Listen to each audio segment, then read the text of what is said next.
care. Go ahead. Okay. Good evening, people. Welcome to season 3, episode. I don't know. It's some kind of number at 4. this point. I'm pretty sure it's 4. But you know, it's been cracking along at some kind of pace. It is a solo episode, as some people are taking breaks and getting stuff done and have lives outside of things. And also, just FYI, I will be gone for basically the rest of November, so there won't be any other games with myself until 29th. well, that number, some kind of number that's number shaped. 29th. The 29th. And I will probably be exhausted because I'll be coming back from Australia with an incredibly different time zone lag in my brain. So it'll be all sorts of fun. There is potentially one-shots and shenanigans going ahead on the Discord and stuff as always. And there's no doubt going to be horrifying amounts of downtime RP while I'm not here, as our delightful deputy storyteller / co-storyteller / whatever title they feel like having helps out while I am away. It's been a long journey to tonight's episode, titled Sunrise. For those who have followed along on the shows only, on the actual play only, some of this may seem a little bit left field at points. For those who have been paying attention to the downtime roleplay in the Discord, a great deal of it will, in fact, not be surprising and may, in fact, be slightly scary at the same time. So, we will see. But one player to rule them all, and in the dark find them for tonight and see what happens. That said, let's scare poor Claribel a bit more and traumatize everyone more. Yeah, traumatize everybody more. So, that evening arrives. It has been an interesting week or two, but more importantly, it has been a very interesting day. Yep, it was fun. Yeah. You have returned your gift back to the still sleeping terrace and have made it back to your office, rallied up, as it were, and started the night proper. It feels weird because you have now been up for something in the region of 24 hours already, if not slightly longer. Yeah, no, this would now be marking 24 hours awake. But it's weird because, like, I don't feel sleepy, ironically. It's weird. First time ever, being awake so long. Speaking of which, I would love it if you could make a willpower roll. I hate you. Yeah, at difficulty 7 to maintain your focus after being awake for 24 hours solid. Not the first time, but yeah, okay. Yeah, first time in a while. Oh, okay. Yeah. Wow. Nope. Okay. That checks out. Failed. So importantly, we've got that out of the way. We've got that first roll, which is always a catastrophic failure, out of the way. Always. It's never a good roll. Every time.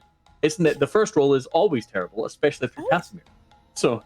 No, he gets botches. I just get failed. Well, exactly. Yeah. So, as you sit there and you've managed to sort of tidy away a few bits and pieces, and settle down, you are a little bit spacey. Very much that sort of dissociation nation kind of vibe going on. It takes for Pain to arrive and like give you the usual nudge that she is present. Just hi, with Pain. Sorry. You. Oh, you're here to. Right. Thank you. And the shadows stay deep and dark. What is Claribel's first order of distracted, slightly spaced out business this evening? Attempt to pack her nightly bag. Okay. So like You start putting stuff away. she wants like she's like going through it and trying to figure out what she doesn't need and what she does need, because she's like given away a few of the things. Like she finally returned the Book of Nod to the Sabbat, and she gave the old book back to the old man. So she's kind of like looking at the stuff, like there's a lot of stuff missing, and because she's spaced out, she's not realizing, oh yeah, I don't have those anymore. So she like spends like maybe like 5 minutes looking before she goes, oh yeah, I have those. Got it. So she goes back and she like throws her shadow book in there and her tarot cards and all of that, and then she finally decides, oh right, I need to keep that on me, she said. And she kind of like goes through her desk drawer and she grabs out the bloodstone from Astray, and then she sticks it in the back. The little stone. Yep. Bloodstone. Very expensively created. They spared no expense, you understand. Clearly. Jurassic Park reference. Because we're awesome like that. As you are packing your bag, etc., I would love it if you could make a perception plus alertness roll. Difficulty normally would be 10. However, you have heightened senses, which drops it to 8. What sense am I using that determines whether Ears. or not? Okay. And you said alertness, right? Yes. So, and difficulty, sorry. 8. Normally it would be 10, but you have heightened awareness from aspects, etc. Y'all gotta bear with me. Typing with these stupid nails sucks. You said difficulty 8, yes? Yeah. 2. See? Now we're good. 2. See, we got the fail out of the way nice and early. So, as you're packing away, you're not used to the building making noise. It is a very still, concrete, enormous edifice of a structure. But this time, it's not so much noise almost as it is a vibration. Like a kind of faint, almost hum. And given how far up you are in the tower, etc., it must be pretty loud for you to be sensing it.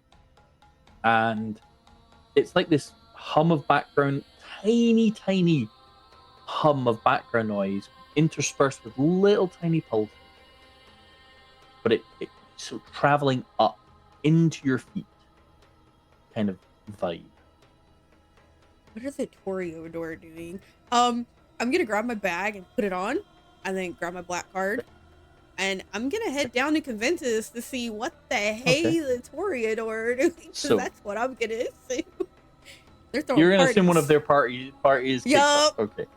So What are their parties? you head to the elevator. Garuda's in there. You know, the elevator you usually get into starts making its way down, and the sense of that noise gets louder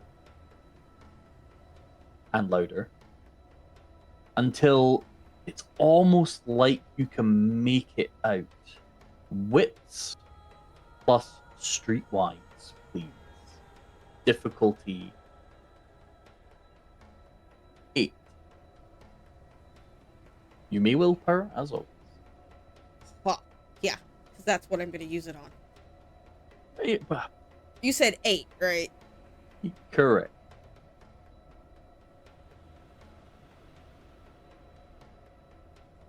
YOLO, we got this. One success. 1. That sounds, if you didn't know any better, that sounds like almost the echoes of a really large group of people. Like, yeah. really large group of people. Okay, so definitely Toreador doing something. Okay. She kind of looks And at she just looks at Gertrude. She goes, "What's going on?" Bob looks at you, equally unsure, and the elevator continues down and continues down. I would like you to make a perception plus empathy roll now, with your speciality, because it does count, and it is difficulty Yeah. 7 because of your special. Sorry, because of your enhanced senses. And you said empathy. Boo, boo, boo, boo. And you did say that it did count for my specialty. I'm just gonna put emo because typing out the whole word kind of sucks. 5 successes. Okay. As you get a bit lower, and all this Yes. happens pretty quickly, the elevator travels at a reasonable pace. It Mhm. goes from that, that's really loud, that must be a lot of people. And now you pick up on the vibe. It doesn't sound like, it doesn't have the balance of highs and lows like you'd expect of Toreador? something with cadence or something with music or with tunes.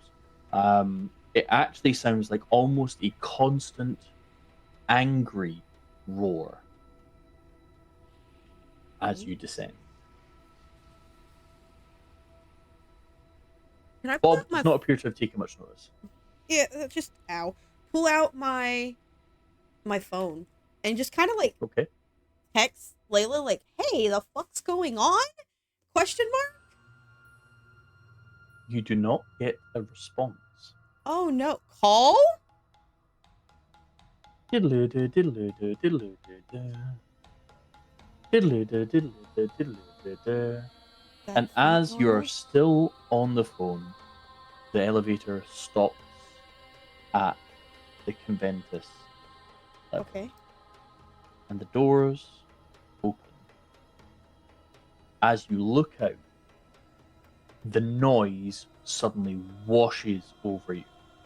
And far from it being a celebration, instead you see jets of blood and vitae spraying everywhere. There are easily 100 or more people in Conventus, and there is a mass brawl going on. There is a huge group of people working as one almost, all wearing very similar jackets, jeans, boots, carrying wooden poles sharpened at one end and holding wooden shields. And you do notice some of them are carrying IKEA shopping bags. Sorry, I shouldn't laugh at that. Okay then. Backstory time. Do I know what these are? I don't know if the sheriff reported it to the prince. I mean, by how they're acting, because that Oh, seems how they're acting. very So, yeah. You per, know where I grew you up, can, you what can, I'm yeah, associated with. you can definitely make a educated guess that these are people who have been driven into a rage. What I would love Nice. for you to do is make an intelligence plus medicine roll, please, at difficulty 7. These are really high You, difficulties today. mm-hmm. Difficulty 7, you said? 7. You may well, as always. I'm gonna use my to die for here. Somebody Hey! redeemed it. Um,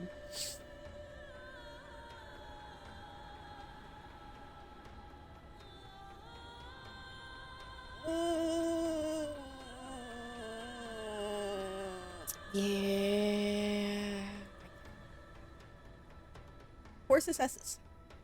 4. You are very quickly able to tell it is not just kindred.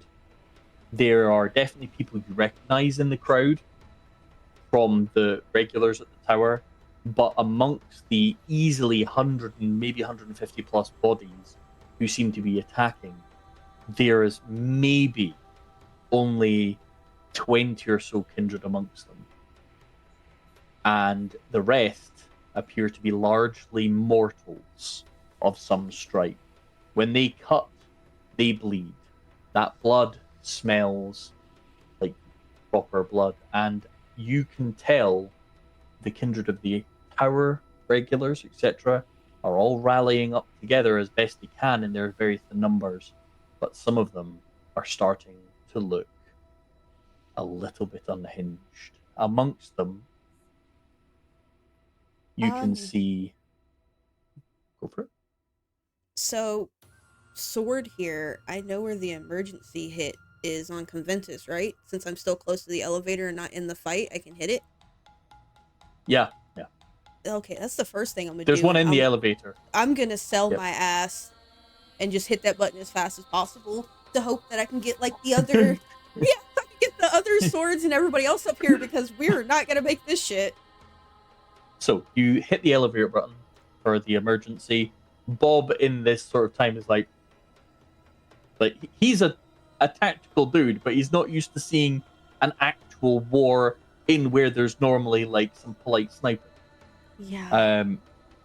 And as you slam that button, you can see that amongst the very center of the fight going on is some very familiar figures. Terrace is there, taking what can only be described as an inordinate amount of punishment on other people's behalf, blurring backwards and forwards. Layla, who at first seems to be sitting back, but whenever anyone comes near, you actually watch them almost buckle to their knees in immediate tears. Get him, girl. Uh, Doc Herkeby is there, and you've never quite seen Doc angry before. He's a fighter. Yeah, he doesn't. You've never really seen him angry before, but he appears to have managed to get one of those IV metal stand poles, and is like whipping it at people's heads. He's not doing a great job, but people are very intimidated by the weird colored chemicals just sort of gently spraying from the IV bag attached to it. And the last really familiar figure, who is very much a fighter, is stood on top of a small pile of people with a big silver cane just going, and it's literally a small pile of people that are just sort of groaning and hobbled together, and she's smashing away at them. And this group, along with some of the Toreador, you see the bishop in amongst it as well, one or two Nosferatu. There's maybe about 20 all told of the Iron Powers regulars. I'm gonna send and sort of forming a thin bulk. Kane to go help. Girl's been looking for an outlet, so have fun. Okay. A small-ish blob of shadow detaches from your own and just Get him, across the floor. And then you watch it spiral up a pillar and start running across the ceiling to drip down over the top of their back lines. Get him, girlfriend. Okay. So I went ahead. The swords and rods are alerted now. You know what? No, I'm a sword. I'm gonna go try and help. See what I can do. Okay. I'm a sword. You go charging still. it. Yeah, that's perfectly fair. You go charging out to try and help. Yes. Hit them from the back. See if I can hit them. That is not. Well, you'll be hitting them from the front. Yeah, you'll be hitting them from the front, actually. Oh, that's even better. Yeah, they can see you coming. You're kind of bright and ginger shaped. Fair enough. Yeah, this luminous, fiery beacon screaming towards them at celerity speed. Um, um, um. Wait, you said both the bishop and the and Payne are out there now, right? Yeah. That. It's stupid, but let's try and give them more shadows to fight in. I'm gonna try to use what Astray taught me and turn half of the convent dark. Like their entire back lines, I want to rip the lights from. Okay. So that is an extreme attempt with your powers, Okay. which you haven't quite mastered yet. She's still gonna try. Yeah, no, that's fine. So that is going to be a willpower roll. Got you. Right? And an intelligence plus science roll. Now, the willpower roll is for executing the power, as in pushing the power out to do what you want, and the intelligence plus science is going to be applying it. Oh god, the roll's changed. Well, this is because you're aiming at a huge section of lighting in thing. Regardless of how well the second roll goes, you'll be doing something. It's just depending how it goes. So willpower roll first. Okay, Daddy Knife, what the fuck is my difficulty for it? 6. Oh, nice. Standard difficulty for activating a power. I got this. I got this. I got this. I got this. I don't got this. I got a 0, but that's okay. I have backup if it fails. Okay. I remember what she said. She's gonna try it. Okay.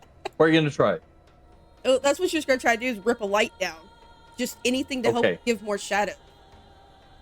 So you failed the willpower roll, which means you failed. Shit. So you fail to summon the power forth from inside you. It's maybe the panic. It's maybe the running forwards. It's the chaos, perhaps. Who knows? But in that moment, you are struggling to grasp the tendrils of electricity within the building. I am. Then I guess what we could do is total insanity, or not total insanity, voice of madness.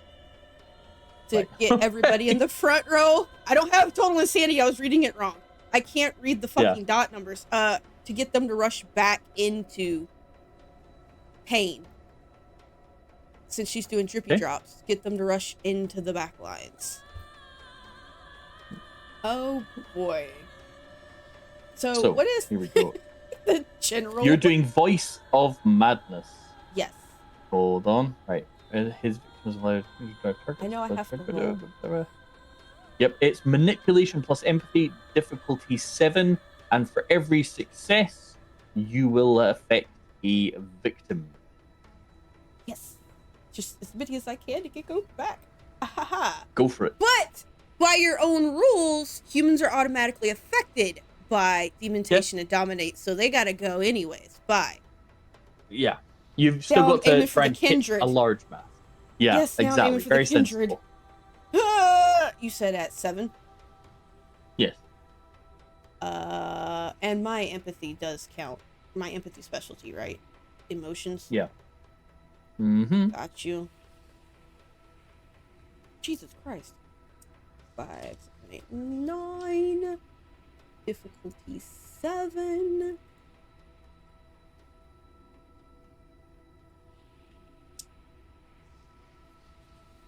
Fuck it, YOLO.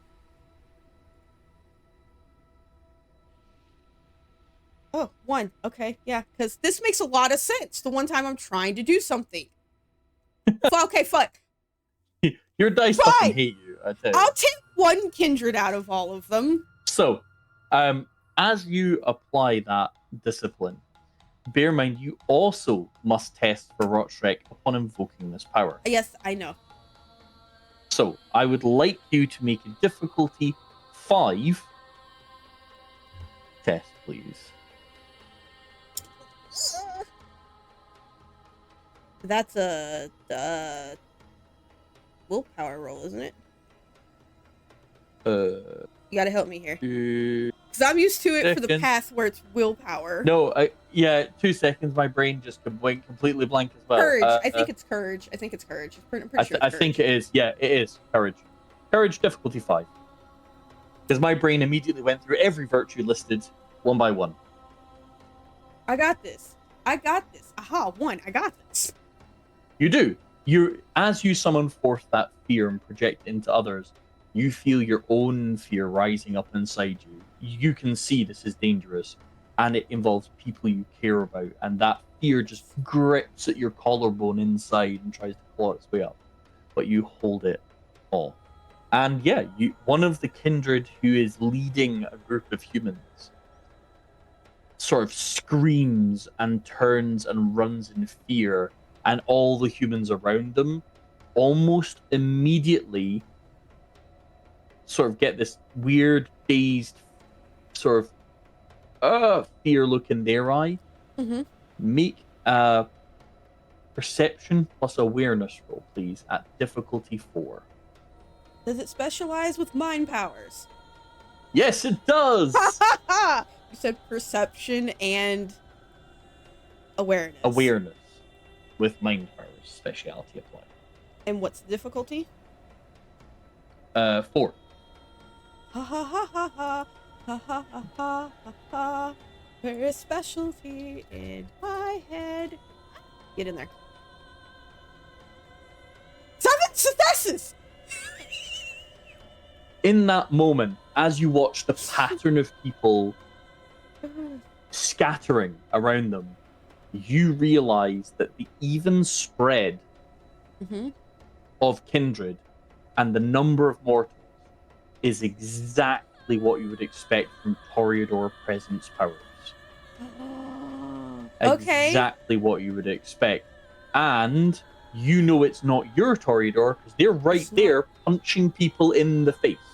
Get 'em, girls and boys and theys. I mean, we love you. I mean, Garuda is doing less punching and more just sort of cheering behind them, but you know. Okay. It's fine. It's fine. It's fine. They got this. They got this. Yeah. They're slaying. So you run up and you start them back. Yeah. And time to do that. Fuck. What was it you called it when I did it with all the Lilin? The prince cheering. I'm just gonna yell out that it's hit the kindreds first. Right. The kindreds giving orders. Control them. Yeah. Yeah. No, fair play. You shout out your orders to above the insanely loud roar of all the humans that are there, screaming and shouting and charging forward. And I traded my 1 strength for my banshee lungs. Remember, so I can scream above them. Yep. You manage to be heard, and you sort of get the vibe of a response. Everybody's a bit busy staring ahead. No, that's cool. Of them. I don't need them to look at me. Yeah, there is definitely a vibe. And then, in that moment, there is a charge.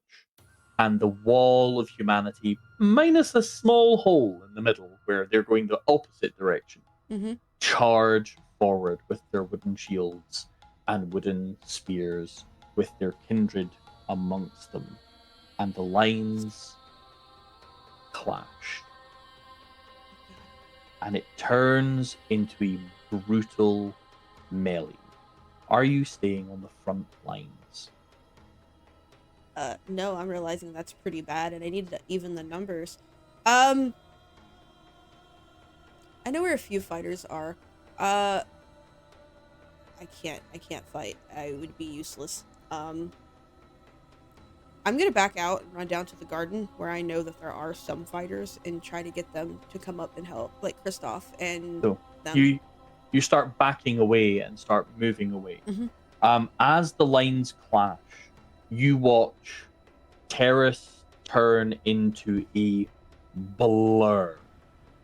And there is just this sort of, you can't see him, but you can see where he must be, because you watch go, huh, huh, huh, as people sort of fly 20 or so feet up in the air before coming down and landing on their fellows, as he is clearly going through.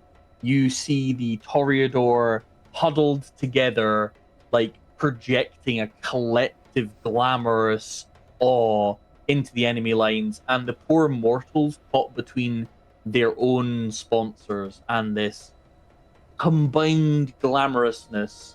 Literally, blood starts leaking from their eyes and nose as their brains are crushed between two enormous Battle of sets the Roses. I love it. Oh yeah, and there's an awful lot of cannon fodder catching it in between. You watch as Layla gets borne down very quickly by a whole pile of humans. However, trying to be polite, they suddenly start making very different noises. And you remember what Layla can do if you touch her. Right. And you're assuming she's safe because they all seem very happy doing whatever they're doing. Emotional whiplash. And got it. yeah, there is definitely some yoinkage of heads going on, to say the least. You watch as Ollie sees Layla go down under that pile of people and just starts walking across the shoulders of the crowd. Clearly being a bit over the top as always, but is running, like jumps from a shoulder of one person onto the just swarm of people and lashing out with the cane as she moves through. Doc right behind her, manic grin on his face. Like, you are 99% sure at this point he lost whatever frenzy roll. Oh, he's deranged. I got. Yeah, a while ago. He may not be all there or even slightly. And you see Anton nearby in one of the pits, just sort of eyes goggled, looks at you, looks out at the crowd, and he runs, he leaps out, and he runs up to you and rugby tackle, picks you up by both hands, hoists you over the shoulder, and is sprinting towards the elevator with you. Ow, stomach, ow. And he's he's picked you up, not just he's like and is carrying you in his slender frame and shouts something barely audible above the horrifying noise of the melee about save the prince. Don't save them! As you reach the elevator, Bob is hammering the button to close the doors. You and Anton slide inside, and the doors start shutting. You watch as Ollie finally gets carried under by a wave of people and kindred, and she pulls her staff into two pieces and is just stabbing on her way down with stakes left and right, left and right. And Doc, you've never seen him jump that far before, as he goes sort of horizontal and fangs first straight into the neck of one of the enemy kindred and down and is lost amongst the crowd. And the elevator doors close. Oh shit.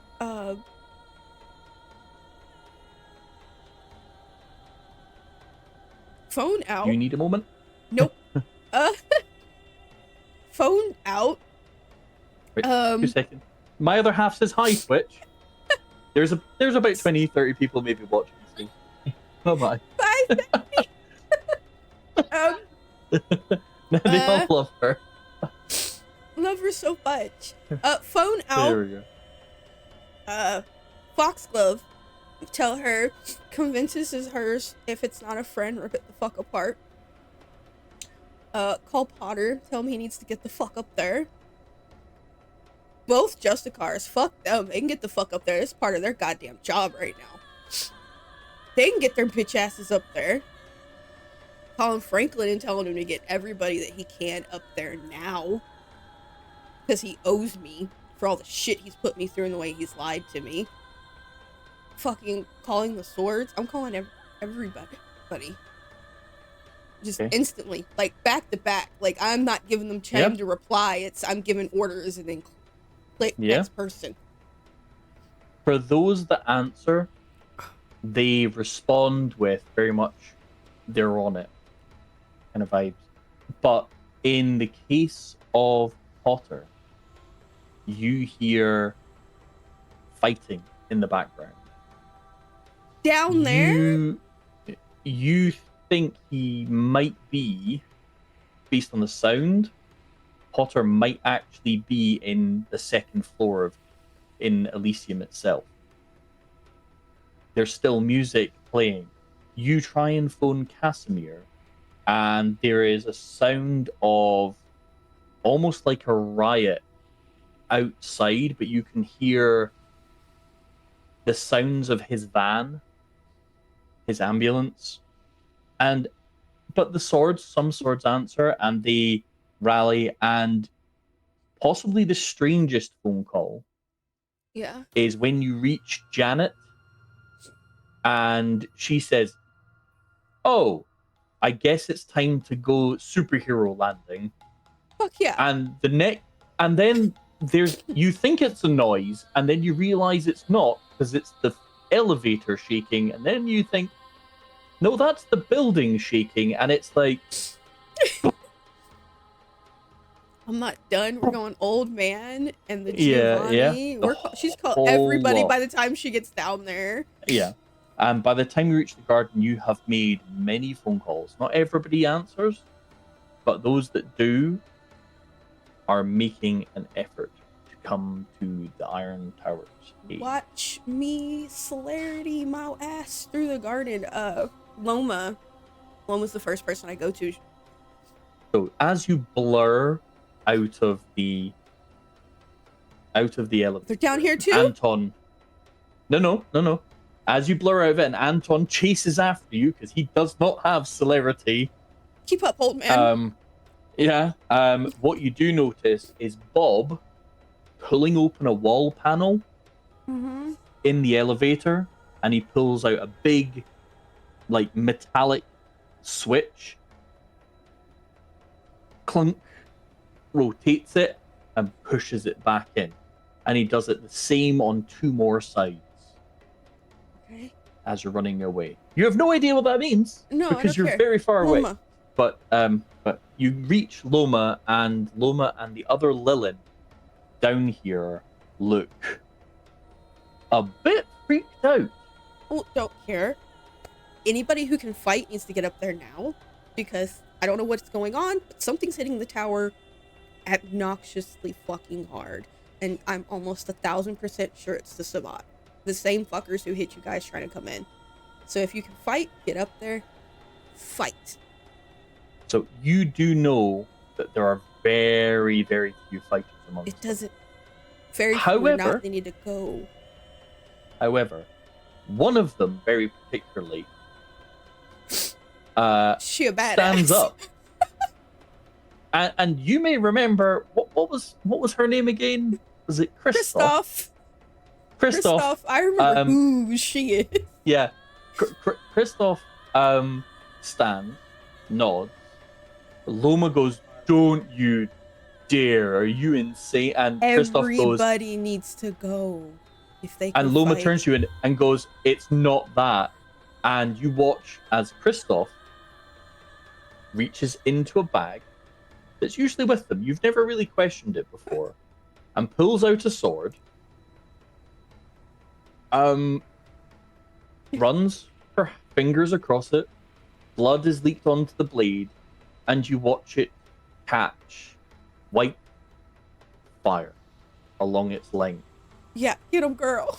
Get him, girl. And Christoph, without any comment, puts chainmail on and just starts walking for the elevator. It's my girl.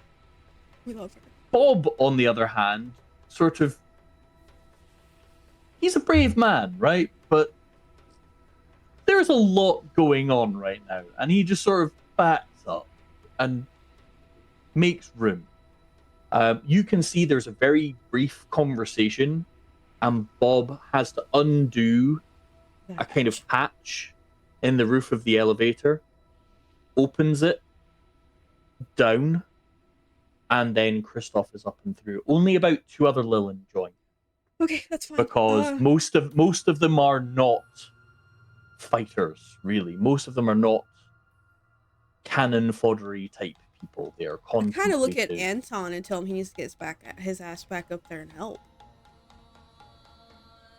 And he says, "And where are you going?"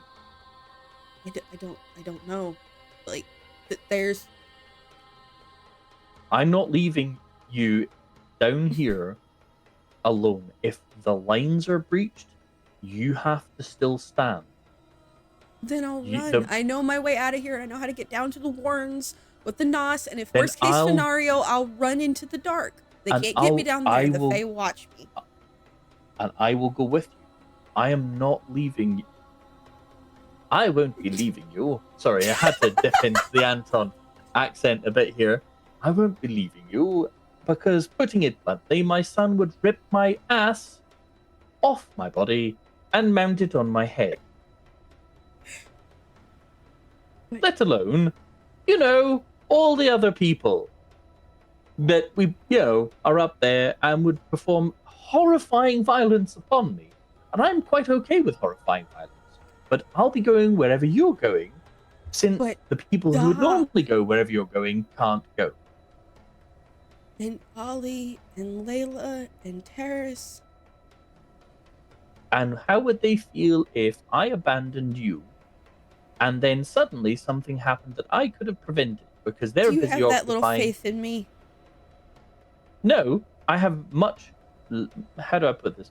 I have much more faith that the Sabbat are absolute evil bastards. I used to be one. Used to? Listen, I'm a reformed man. I haven't even hit on anything in at least 15 minutes. Okay. That's why we have fighters. That's why we have warriors. And putting it bluntly, if those booms are what I think it was, I think they have rather larger problems. Well, the sort of gentle thud of Janet going down through floors without an elevator. I think there's going to be some repair jobs. Or a new elevator.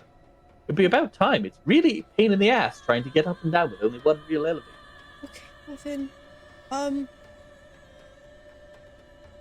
well, thank God the Justicars are here. That's definitely an opinion. Well, they're gonna fix this political mess. Almost certainly. I'm really glad I'm not around when that happens. I think we need to get you to some safety. Now, you said you knew a way out. Yes. They're obviously here to stop you doing something, and something time sensitive. So perhaps we should escape from here. Let's go. And make you not... And she's gone. Yeah, she's going... So she knows... Fuck. So she knows out the back way of the garden where Herkabee's little place is, that's where the Nos come and go. So she knows how to get down into there. Well, at least the start into the sewers. And then she's going to try... This isn't the same one that Franklin took me, but I know that one is probably I want to say like a few hundred yards to the east, because that's where the venue would be, and you had to go through the back of the venue or the first floor to get to that one. Okay, roughly that. Yeah. I have to say, I've got survival tracking. I can track where I'm trying to go. Yeah. You roughly know where you're going. Is the simple answer, and I am just realizing I'm desperately trying to find something, and I can't find it right now. So, I will try and find that later. Okay, is it in favor of me or against me?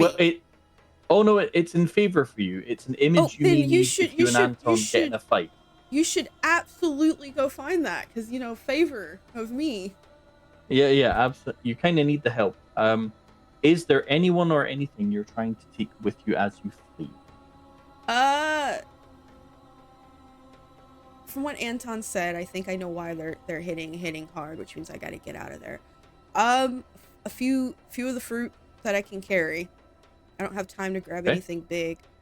And I have a few of my humans down there. I'll grab them too. Just enough to keep up with me. 2 of them, maybe. That's 20 blood points. Okay. Yeah. Yeah. So 2 purely mortal humans, some fruit, and an Anton.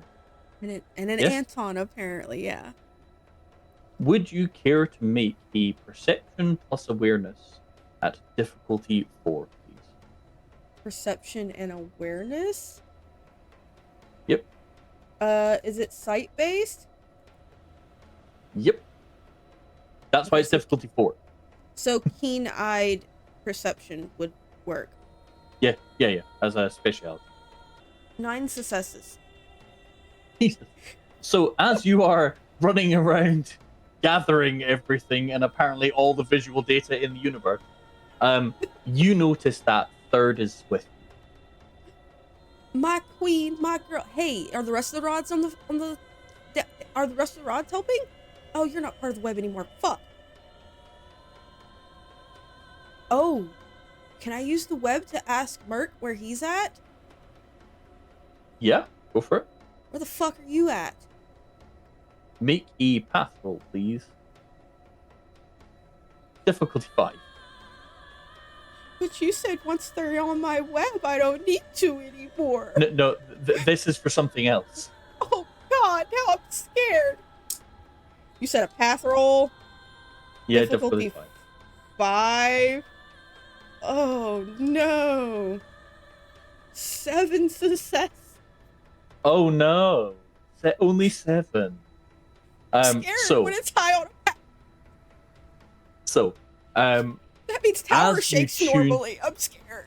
Yeah, when you tune into Merc, there isn't words. There is music Drums.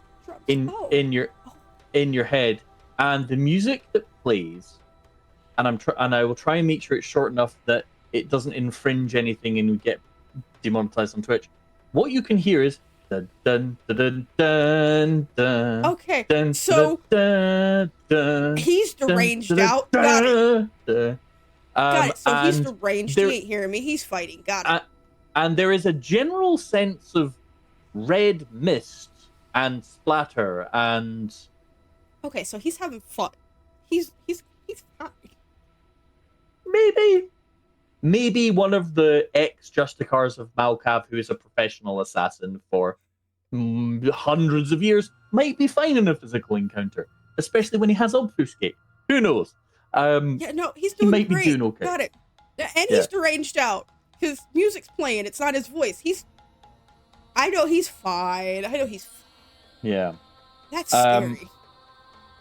Yep. I finally get why everybody's scared of him now. Yeah. If your response to hundreds of people attacking where you live is somebody's not taking it serious at all, and there's blood and death, and okay.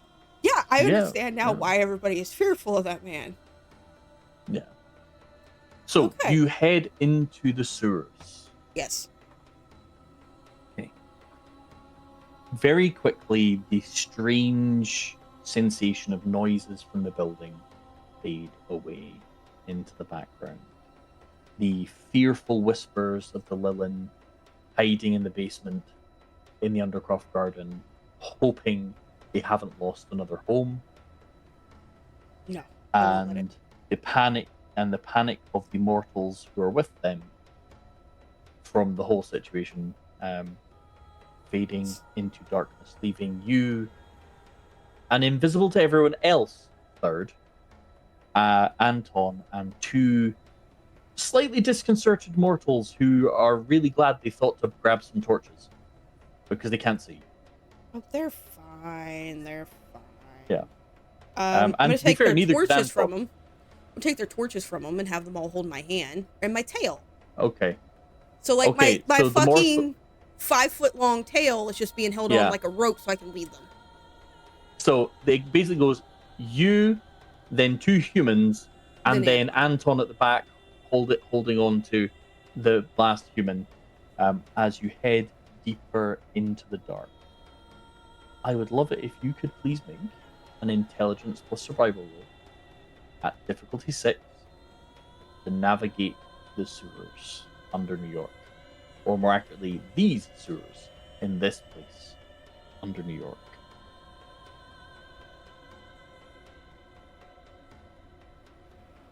I'm going to use my connection with the Fae because they said every time I come down, I can use them and they'll help guide me. Safely. Okay.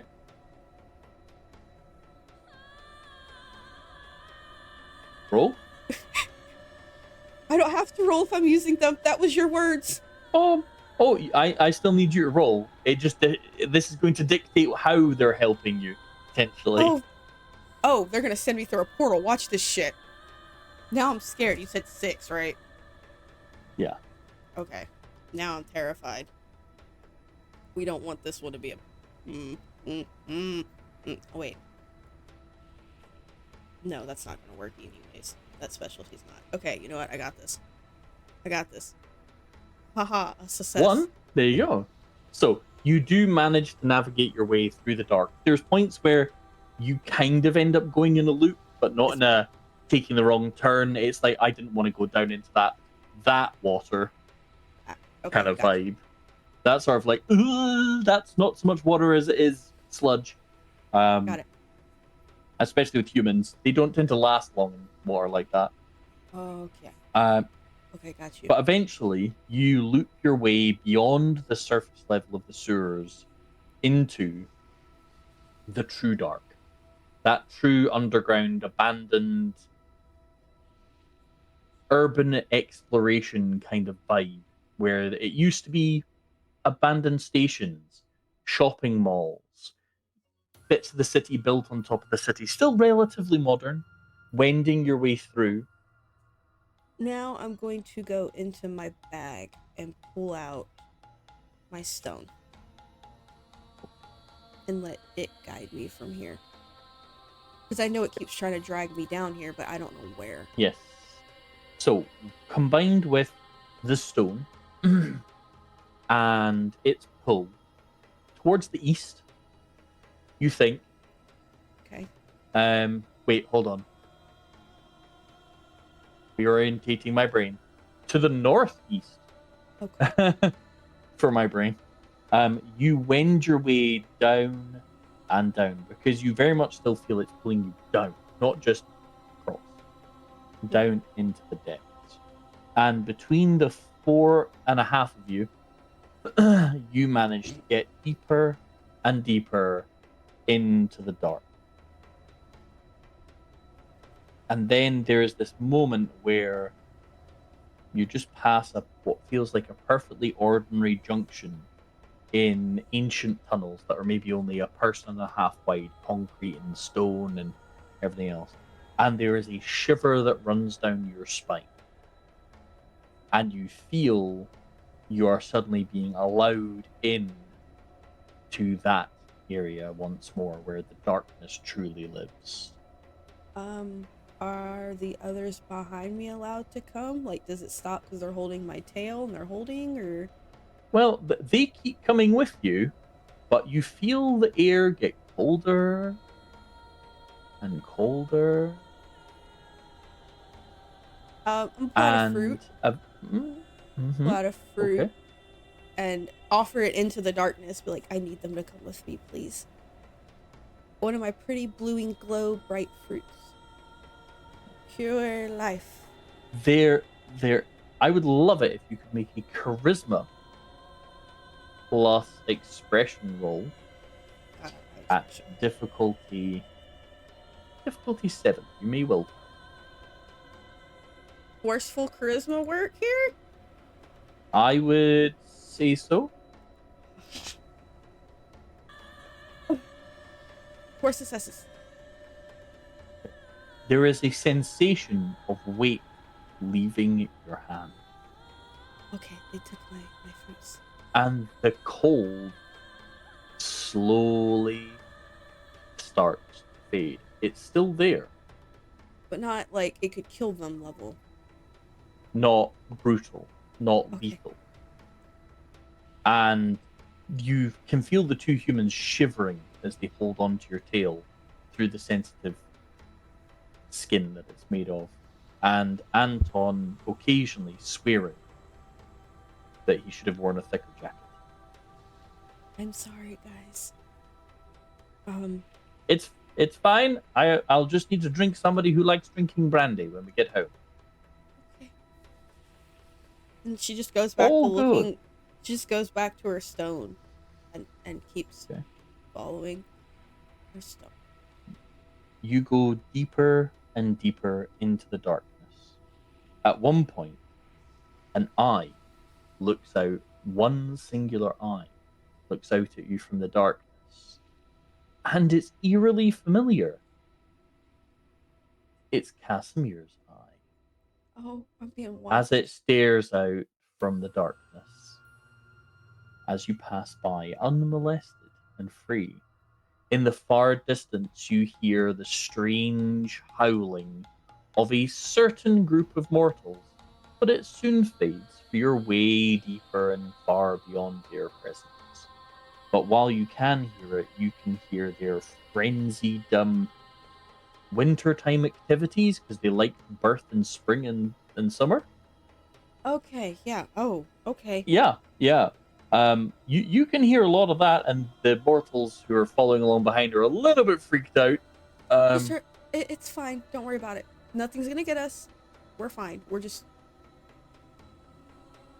for the garden, right? Come on. Charisma plus leadership, and you may add your status. Ha ha ha! You said charisma. Difficulty. Charisma plus leadership. You may add your status, and it is difficulty 7. Because it's kind of scary down here. Do any of my specialties count? Leadership, compelling, Emotion, charisma, forceful. compelling. Yes. 7 successes. They settle under the stern certainty that you have.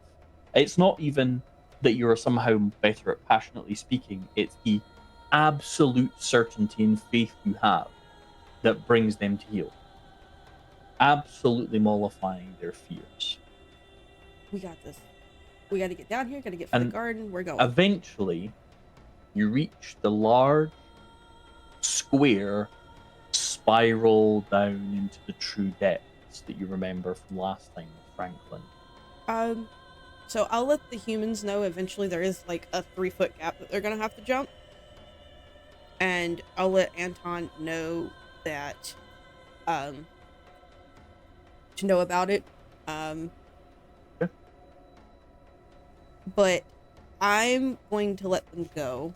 I do pull out my little phone because it has that bright ass flashlight on it. Yep. Like, hey, use this. Don't, drop it, please.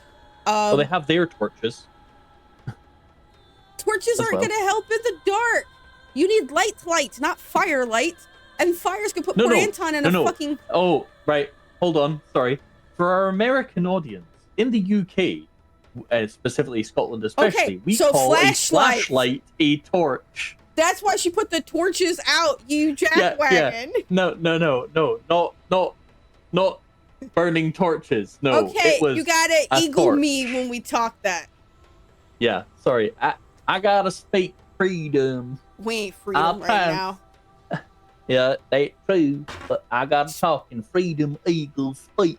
No, speak dictator to me. Flashlights. I'm sorry, I don't speak penis potato.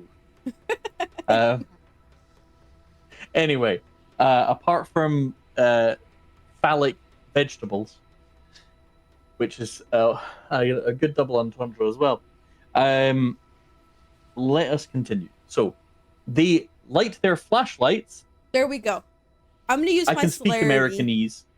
I'm gonna use my celerity and dex to do my little wiggle woggle down, like I know my iron form wiggles. Just like the clambering down. Okay. I would like you to make a dex plus athletics, including your celerity, please. Difficulty 5 because you've got all the right gear. but it is still treacherous conditions as you climb down. And this time you didn't bring rope. No, I did not. But blood You points do have one. Blood points.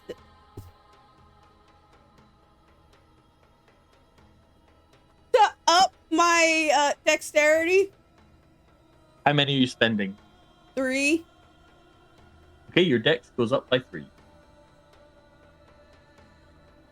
So dex, including the extra 3, plus celerity, plus athletics at difficulty 5, I think I said. And then, since I'm using my claws, I do get the iron form specialty, right? Yes. This guy. 3 successes. So you start clambering down.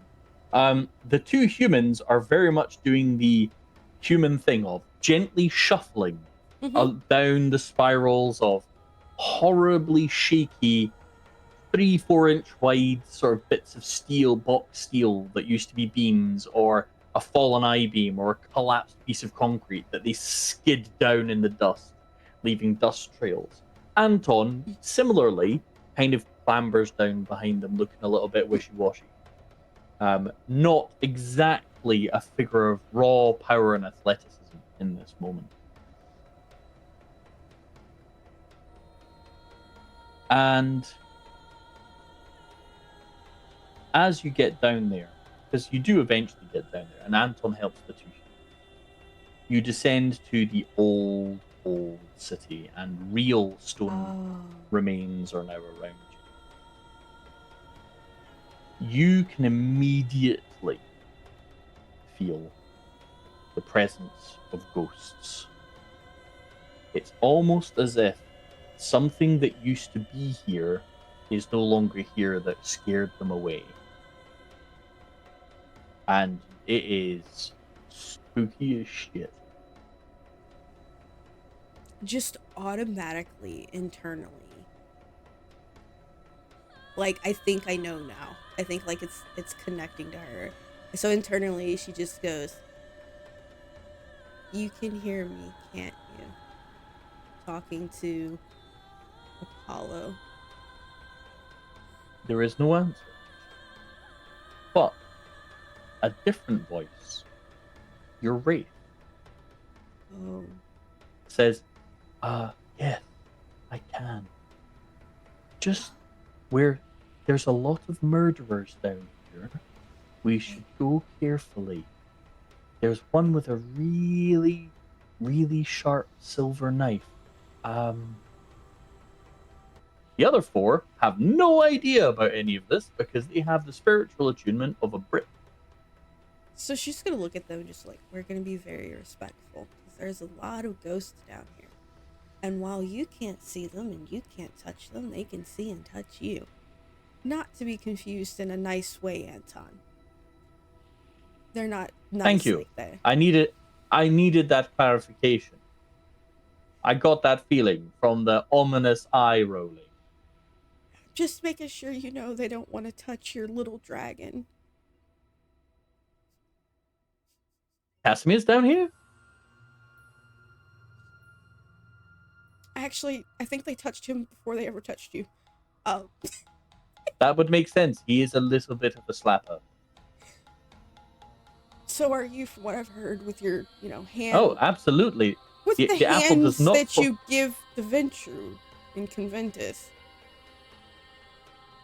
Against the rules. Come on. I've done nothing dangerous at all.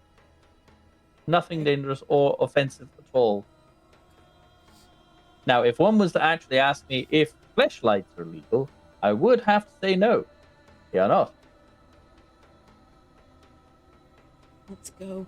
Be nice. Be respectful. Well, get stabbed, I'm that's trying. On you. And she's walking. She's walking. Okay. I would like you to make a path roll, please. Oh no. As you walk amongst the ancient dead. At difficulty, sir. Actually, only 4. Oh. Because you're accompanied by your own wraith. Thank you. Love you. My successes. Right. As you walk down the aisle of these ruined buildings that leads eventually to a certain church, you can, Oh. unlike everyone else, you can see the ghosts around you. And unlike last time where there wasn't a single one, now there are hordes. But specifically, a lot of them are going about what they clearly remember to be their daily life, stoking fires, making bread, or at least making the motions of it. But one or two have truly dark eyes and carry things, objects that you would have thought wouldn't have traveled with a spirit, weapons usually, or implements of torture or murder. Time to do some spooky shit. Do da. Do that, Do da. do that. Um, And yeah, where are they going? they are along the sort of, this is like one long colonnade, if you remember. So one long passage with what used to be buildings, sort of crushed one on top of the other, made of stone. So they are not going anywhere. They are existing in their native spaces. One or So, two move up and down. so like guards on patrol or something. Kind of, Kind but of. think of it more like walking into a ghost town, and the ghost town still thinks it's a town. Yeah. So that's what I mean. Yeah, the Like in ghost. life, Yeah, that's what they would have been. Kind of like yeah. There's patrolling one. whatever they're. Yeah, Okay. there's one or two moving up and down. There's otherwise there's ghosts of children playing in the street, or ghosts of a woman making bread, ghosts of a woman washing clothes, ghost of a man in what So they haven't clearly realized that they're gone yet. dead, Exactly. Okie or dokie. or this is their haunt, and this is where they're trapped. Uh. Oh, that's so sad. And you said that you wouldn't think that they're carrying these items. Or is it like physically carrying them and they don't Yeah, so realize it, or is it just like their no, spirit and so such? they are spiritual objects, so they are Okay. not physical objects being carried. But you know from your experiences with ghosts and spirits and your own actual academic knowledge of occultism that ghosts don't usually carry things unless the things were either really significant to them or had their own sort of weird spiritual connection. And almost all of the things you are seeing being carried are knives or a sword or a barber's kind of blade kind of style of things or a scythe. And it's not a lot of them, it's only maybe three or four, but you know that those weapons in the hands of wraith Are could gonna hurt. theoretically Yeah. could be really dangerous to you, to Anton, less dangerous to humans ironically because they're still alive, but could still theoretically kill the humans So if lethal the to ghosts us, became magical. aggravated to them, unless. Okay. Okay. It gets a bit weird and dicey, but yeah, it won't be fun. But yeah, you start passing down the colonnade. Well, gonna be respectful. So making sure like I'm not Yeah, walking into any spirits. So kind of dodging them as yeah. if treating it as if they are actually there and guiding those coming with me in the same manner. As as you pass along, they occasionally give you a nod like somebody would do in the street. Yeah, the sort of as two people move out of each other's way, kind of that Mm-hmm. nod of recognition. And you very suddenly realize when you're most of the way down the passage in the sort of big open space where the church would come into, or cathedral would come into sight, is that if you hadn't been able to see and your spirit hadn't been able to warn you, as you look back, coming down here would have been a death sentence for anyone now. Like before, something was present in this space that scared away ghosts. Something hungry, something dark. but that's not here anymore. What's now flushed in, fill that void, is really fucking dangerous. And if you hadn't been able to see it, blundering in here, no one would have lived. It would have been a vanished group of people.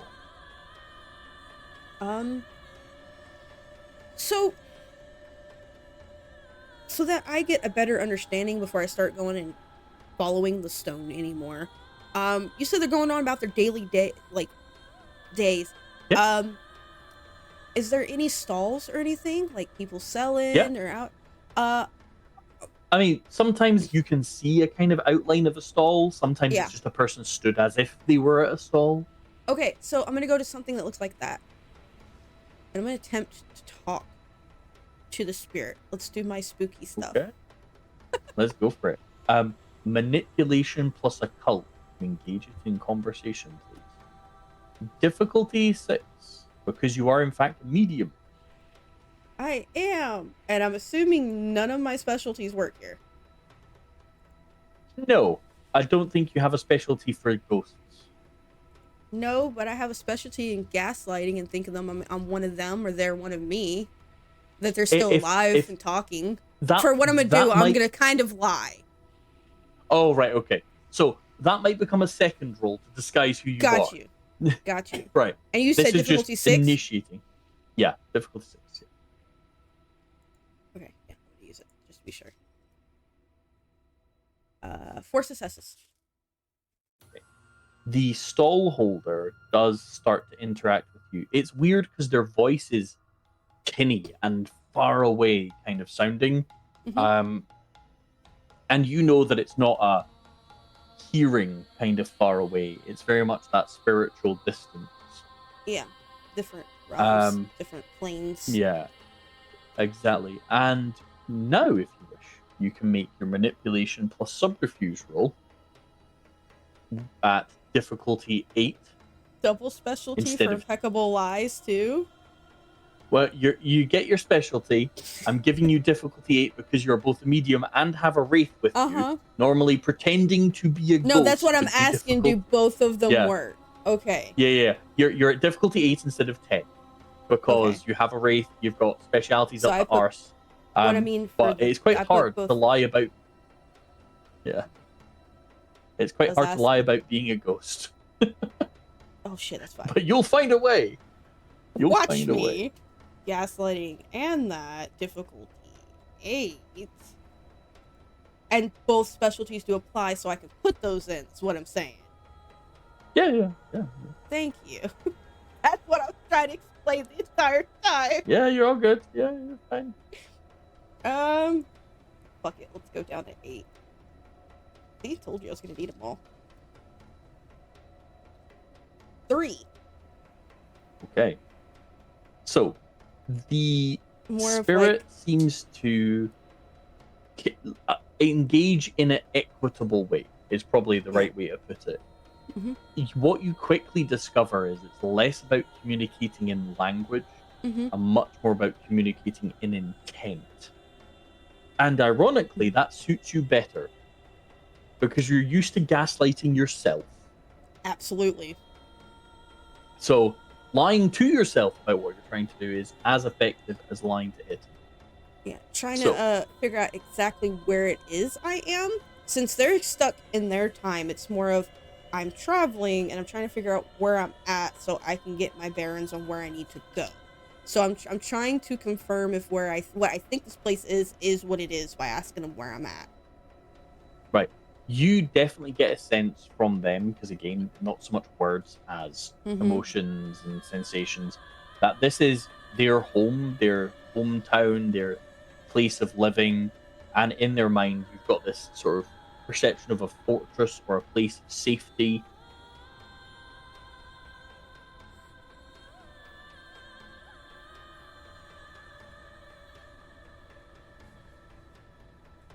And the audience, she's shaking her head, but she's putting plot points together. So Claire has thought, since the whole Lucas thing with the book and figuring out about the King and Bones and all that other stuff, that she's theorized that this was his fortress, but couldn't really prove it because it doesn't make sense for a fortress. But then when you go in, there's an actual ceiling. It's more like cathedral. So she just kind of looks back at poor Anton there and she goes, have you ever wanted to, like, I don't know, see where your ancestors lived? And Anton goes, Like, I don't know, the can't King say of the that I do, Bones? really. No, I'd really rather avoid, ominous fortresses of doom. Oh, so you don't want to be here? You're a bitch. I am, but you knew this and you loved me. We're here. Delightful. That won't go terribly wrong at all. Well, this is where you sent me to get the book. Yeah, yes. However, I sent you when, as far as I was concerned, it was worth a shot. Now I'm here. I'm very much feeling like Oh, okay. So the shoe is suddenly dropped. Yeah, so it's, fuck the You were girl with the expendable special... No, not you were expendable at the time. You're not expendable now. I'm gonna remember that, Anton. You frequently do. You have one of those weird memories which latches on to horrifying things. It's why you like Cassidy so much. I'm beginning to like him more than you. I mean, that's not hard. He has a much larger sense of self. No. He just knows loyalty. Oh, so do I. Ass. No, you don't. And I'm telling Mercurio that you thought his girlfriend was expendable. I don't believe you were his girlfriend at the time. Yes, I was. I drank his blood, he drank mine, we were dating. This way. Okay. Come on, asshole. From what I understood, as he falls on from what I understood, it was more like shut up. More like a fling, Shut like up. Just go dominate. Drunk, shut up. Fuck. So go dominate. Shut up. Just heard you made me use it. You couldn't handle me. You're too old. And she just keeps walking. You wish I would touch you. Yes, you do. Okay, cool. No more blood then. Behave. You told him to shut up. He can't talk right now. Just behave.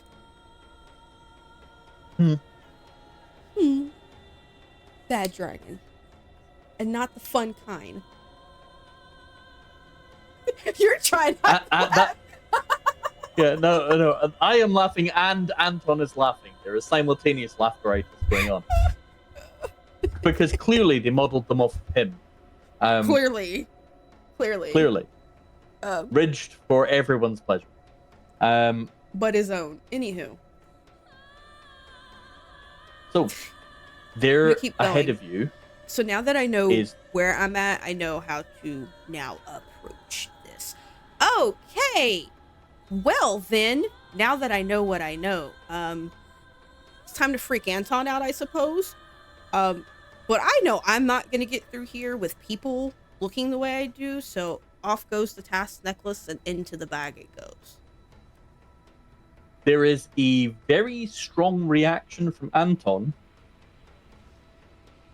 And a very, very strong reaction from the two humans who have a moment of real... but they're having a bit of a moment of like existential crises, one might say, because you went from Claribel to Lilith. It's just her just turns around, we're not getting through there any other way. Charisma plus leadership, please. Ha! Difficulty 7. Any specialties work here? Emotion, yes. I don't have that. I have or forceful presence or and compelling forceful. Works, yes. Compelling or forceful would work, yes.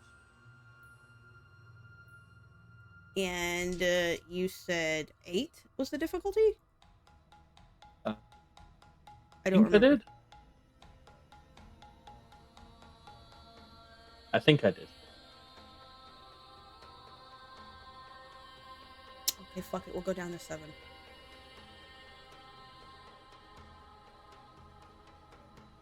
Four. 4 successes. 4. Okay. They react somewhat positively, funnily enough. Oh, okay. There is a moment where they are jittery, would definitely be a way of putting it, right? But okay. they start muttering prayers to themselves, because there is a huge difference between believing and seeing it, kind of that same as summoning Zool at the top of a large building in New York as a Ghostbuster kind of vibe. Yeah, my bad. But Yeah. I kind of know what the king now, thanks to Lucas. Thank you, Lucas. Um, who he worked for and who he worshipped. Which means more than likely the people around him are close to him, like his guards and stuff would too. So they're not gonna question seeing her. God. Seeing a god amongst them. You know, as you Casual do. Sunday. Casual Sunday God, yeah. Now That's the name I of the new album, continue. clearly. Now I will follow the stone again. Again, avoiding. Okay. I'm not wanting to knock into the ghost and stuff like that. It slowly leads you directly to the cathedral. Lovely. And you get close and you start to see the mummified bodies again of various animals, rats, that kind of thing. Got it. And yeah, there's the cathedral. Bony, chitinous, flesh, still and grey, unmoving. And the stone leads you directly towards it. Oh no. Okay. I'm going to ask them to stay outside for a second. I know I can't let blood drop, and I know I can't like touch a lot of things. And I want to kind of go in to see if I can find the path first before having to lead them through. So I'm going to go in using the stone, and I'm going to attempt to find the path, unless it just goes, hey, this is where you got to go. Right. Dex plus stealth, please. Including your celerity, obviously. It is only difficulty 4 for you because you have your suspiciously bendy body. So I get my specialty of my iron form. Yes. 6, 7, 8. Haha. Thank God for blood points.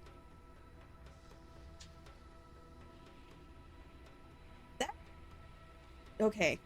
How long do you count the scene? Like the entire thing that we're doing, or is a scene like a certain turn? So dramatic scenes. So outside of combat, the length of a scene is a dramatic scene. So the scene currently was from is navigating from the sewers down to here. Once we kind of found the next sort of step onwards, that would probably be a different scene. So you're still benefiting from your boost of dexterity from earlier. Okay.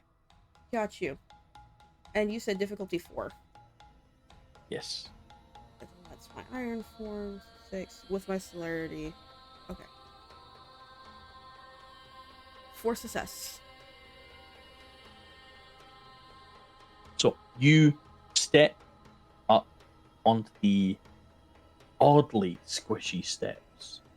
Yeah. The slight give of flesh, the substance of bone or cartilage underneath.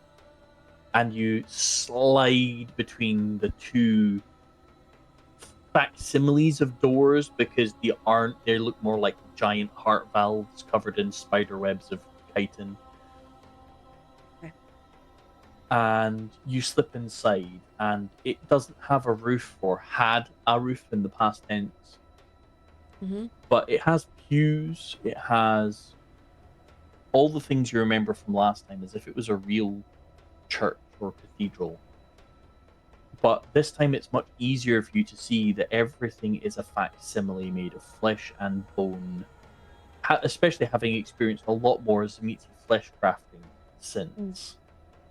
Is there, oh, what are they called? The preacher stands. Pulpit. I think that's what it's called. I don't know. Where they Yeah, stand, where pulpit. their Bible Yeah. would be. Yeah, they preach from the pulpit. Yes. That's where I want to go. There is. First. Yes. As you go through, there are a lot of weird hanging strands that you easily manage to avoid thanks to your good roll. And you notice, at first you think it's maybe just dust or webs, then you think it might be hair, and then actually you quickly realize it's just raw, dangling nerves hung out and strung out to detect anything passing. Like, and this is how you figure it out more than anything, like a carnivorous plant, ones that you yourself would happily raise. So hear me out. I know from the book that the King and Bones would preach here, right? Okay. I'm going to touch it. I'm going to use Spirit's Touch. And hope I get 5 successes. Because I want to use that information to get exactly where I want to go. So, importantly, are you touching the pulpit or the nerves? Sorry. Pulpit specifically. Good. I don't want to touch the nerves. That's gross. Yeah. Having just described that, I was thinking that was a brave decision you were making there. By all means, please make the roll for the nasties. My difficulty, my good man. What is it based on normally on that power? The difficulty determined by the age of the impressions and the mental and spiritual strength of the person or event that left them. Oh, that's super helpful. Right. Hold on. The greater the individual's emotion connection to the object, the stronger the impression leaves on it, and the more information a kindred can get. Since the information from a pistol used in a murder a few hours ago may require 4, while learning who owned a bloodstained Muppet fashion from a century ago would be a 9. 2. I know who owns it. I know who preached there. I'm trying to get a 5 because it's a wealth of information, nearly anything you want to know about the person. So, and I want to know. I think where it would be he would lock Apollo. Yeah. So I think this is going just due to the passage of time. It has to be it's going to have to be a 9. I'm almost tempted to say a 10 because it is ancient beyond recognition. But I will say a 9 because you are also more familiar with this place than others would be, and have perused what was its actual core. Then emotions. So yeah, empathy. So emotions. Because I'm trying to read them. Okay, let's go down to 7. Because I need this information. For the love of God, please. No, 1. I already know. Never mind. It didn't work. That was a waste of king. So you focus and you cannot quite summon forth. Not what I want. Due to simply the age of the place. You get fleeting impressions of information that you already knew.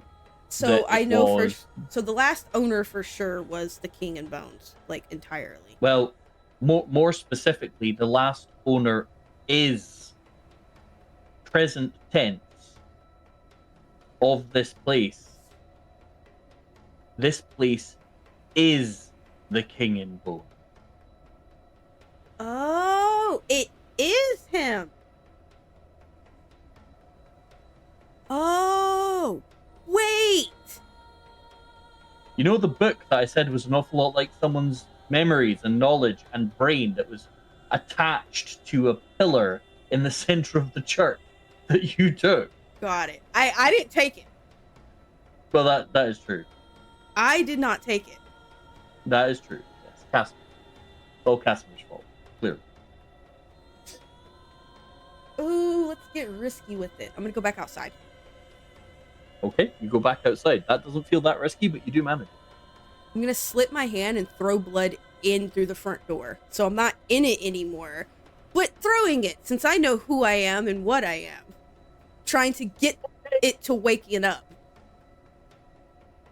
So that I can talk to it. Okay. Now I know how. Now we're risky. So You didn't expect that. The look on your face goes, what the fuck? no, it's not that. I just bear in mind a kindred who's been asleep a long time that has ran out of blood. What happens when you splash blood on it? Well, as long as it's not a full blood point, they're fine. I'm not trying to get it completely woken up, just enough conscious that I can speak to it. Oh, okay. Okay. So there Claire's is very a familiar. horror. Yeah, there is a horrifying shudder from the building. Things that should not move flex momentarily, and I would love it if you could make a Dex plus Athletics roll at difficulty 6, including your celerity, and then I'm going to make an attack roll. Oh, dodgy. So I get to use more bendy body. Bendy body does help, yes. And that's counting already the -1 difficulties for dodging with bendy body, right? No, I wasn't including that. So add that in. So So 5. that would reduce it down to 5. Yeah. Let's not get hit before I get down there. So 6 we go. Oh. What did you get? I 9? can't see. 9 successes. 9 successes. I shit you not. Fucking hell. Right. Well, it only got 4. So you easily bend out the way as those webbing-like nerves, some of them catch the blood droplets, and literally it's like a chameleon's tongue almost, as strands of flesh or nerve or sinew sort of out to where you were stood, and you narrowly manage to avoid them all and back up to where everyone else is as they slide and drag back through the dirt, leaving a trail. As they slowly, I'm gonna reach in my bag and throw one of the 3-point fruits out at it. Since it acts as like retake, to land on it. Okay. Yeah. Okay. So that it gets something, but not me. Yeah, it wraps around and slowly drags it out of sight. Okay. I am waiting. You wait? I am waiting. There is a rumble. And a slight bit of color. Strange, fleshy, corpse-like color bleeds back into some, not a lot, to some of the cathedral in weird splotches. And you watch it slithering around under the skin. And there is a sense, suddenly, of horrifying hunger. I throw another fruit in through the front door, just... Okay. I don't want to be 8. The noise gets louder. The color gets stronger. And you actually see some of what looks like the chitinous appendages of pillars, like how churches usually have the external sort of pillar pieces. Like huge talons almost unfold down and press into the dirt from each one. Okay, so it's waking up just slowly. Very slowly. Yeah. Okay, so that's 6. King and Bones. Research said it was 1600s the last time he was there, right? I think so. I think that's what we discussed, yeah. All right, internally we go into my mind. All right, let's see how many voices can I get to answer. Old me, are you there, Lilith? There is a faint response. When was the last time, or you know what, more specifically, of what blood, i.e. generation, is he? So I know how much to feed. He doesn't know. Okay, when was the last time he called to her? The first time and the last time. In prayer. There isn't a specific year. It is a long time ago. You're talking. The impression you get is okay, older or younger than Mercurio, the current Malkath. So, hold on, I'm trying to do maths in my head. Math is terrible. I hate math. Well, I know Mercurio's 540 years old. Is he younger or older than that? Their first prayer. So, the first is older. Older than Potter, who I know is 1,000 minimum. A bit older than that. Not a lot older, just a bit older. So like 6th or 7th, because Potter's what, 8th? You said. Yeah. Yeah. So he's about mine or Mercurio's generation. Because Merc's an older gen. Okay. And factor in, he's a giant living cathedral of flesh. Yep, I know. Just roughing that out. Oh, boy.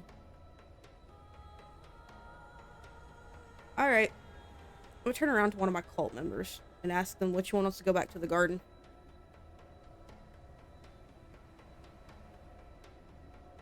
They know it means that they're giving up their life for it. So, which one's still ready to go? Which fanatic is ready to go? Yeah, there's a very big difference between knowing you're gonna die and contemplate, the hypothetical of it and the actual. One of you's dying. Pick who's going. Oh, right. Say that again, just so I get really specific wording from you. You're going to die regardless. Which one wants to volunteer to go first?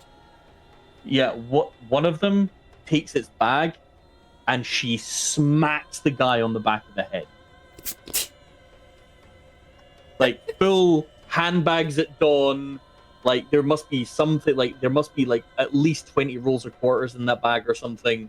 Just lamps him. She just murks him. Just she straight in the back of the head. Yep. Well, he's out. I am going to put Lessence right through his head. So a clean kill.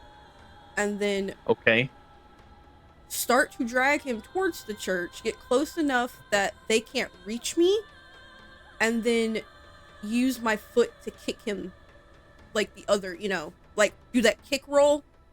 So now that he's I know range, what you mean, yeah. Kind of like, the flip foot.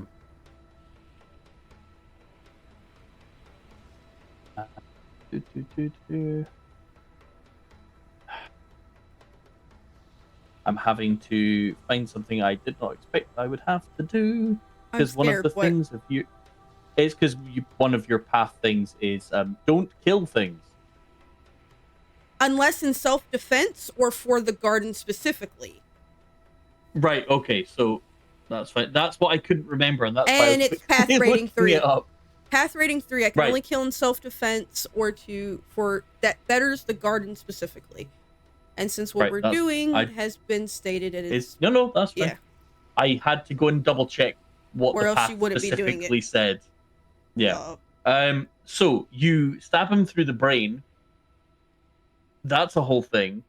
And then you roll him away. I am gonna say we are now going to be in a new scene. Okay. Above game, because we're having a whole different interaction, etc. Here. Got it. It is going to be a new scene. So you roll his lifeless body or brain dead, dying body, because it doesn't happen that quickly. Into Piercing through the skull's the- instant death. Like through the brain's instant death. instant medical death. The body just takes a hot minute to catch up. Oh yeah, she's just trying to get 10 blood points into the church in one go. So now there's 16 in total, 2 3-point fruits and a 10-point body. Yeah, as the body sort of rolls up against the steps, the flesh of the steps does a sort of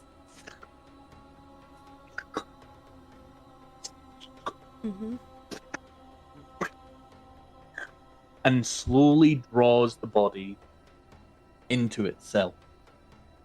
And there is a rumbling and shifting within. Okay. She's gonna wait. I'm gonna ask you to make you wits plus occult roll at difficulty 9. You may willpower. Of course, everything's gonna require willpower. No, I'm saying you may. You don't have to. Oh yeah, for these DCs, absolutely the fuck they are, sir.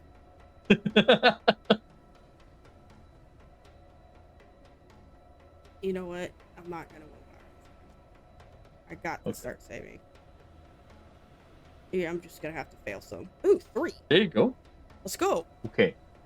So, as you awaken this behemoth, something, your earlier sort of vision and everything else, that it is actually a kindred, that it is actually a creature. And you know that the book was part of it, that it was its mind. Mm-hmm. And the book is not currently here or attached to it. Where did it go? She returned it a week and a half ago. Was it to the cathedral? She returned it to the Fae to be returned. Oh, it was right. Okay, sorry. I thought that. Right, I got that one mixed up. Sorry. There we go. No. So no. She gave this book back to be returned. Right. It said, "Thank you. What once stolen was now returned." Gave her access to travel in the dark. Right. I got the wrong book there. You made a few. I did. No. She returned the original book and made 3 copies. Right. One that's just a dragon knowledge, one just Lilith, one just Cain. Right. Okay.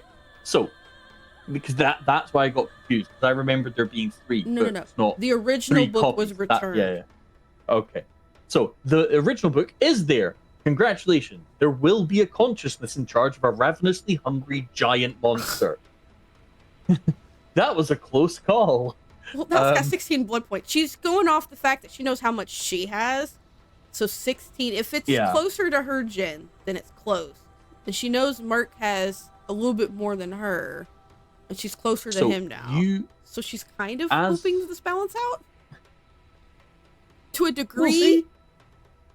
So as you stand there and the body is absorbed, the faith of your cultist slowly flows up the wall in a sort of strange slow motion stretching. It kind of goes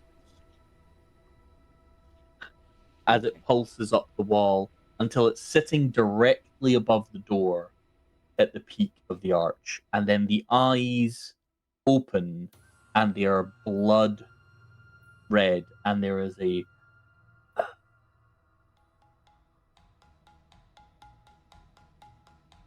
noise as it opens its mouth and breathes.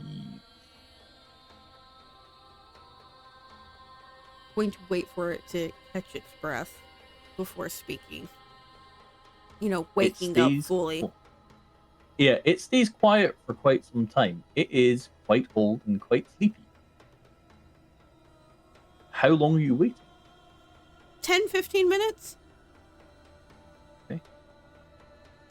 After about 15 minutes, you do notice the strands of those nerve endings and such probing out the sides of the cathedral. Okay. So, and crawling up brick and walls. You watch one just go around a rat. So it's slowly feeding itself. It is trying. Kinda. Yeah. Okay. Kinda. And it is definitely shivering or moving. There is a subtle flex in the soft and rigid tissues that it's made of. Now that I know it's looking at me, I'm going to take a few steps forward. Just where I drop the body before flipping it. So like I feel like I'm just out of reach.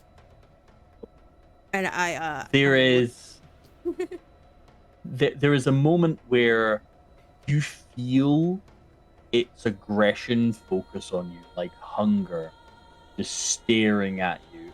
Are you still hungry? And it hesitates. And there is a dull rumble. How much more would you need? I would like you to make an instinct roll. Oh, lovely. Difficulty? 6.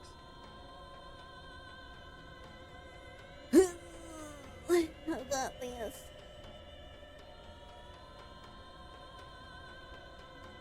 4. Nice. I'm always good You're with beast. in.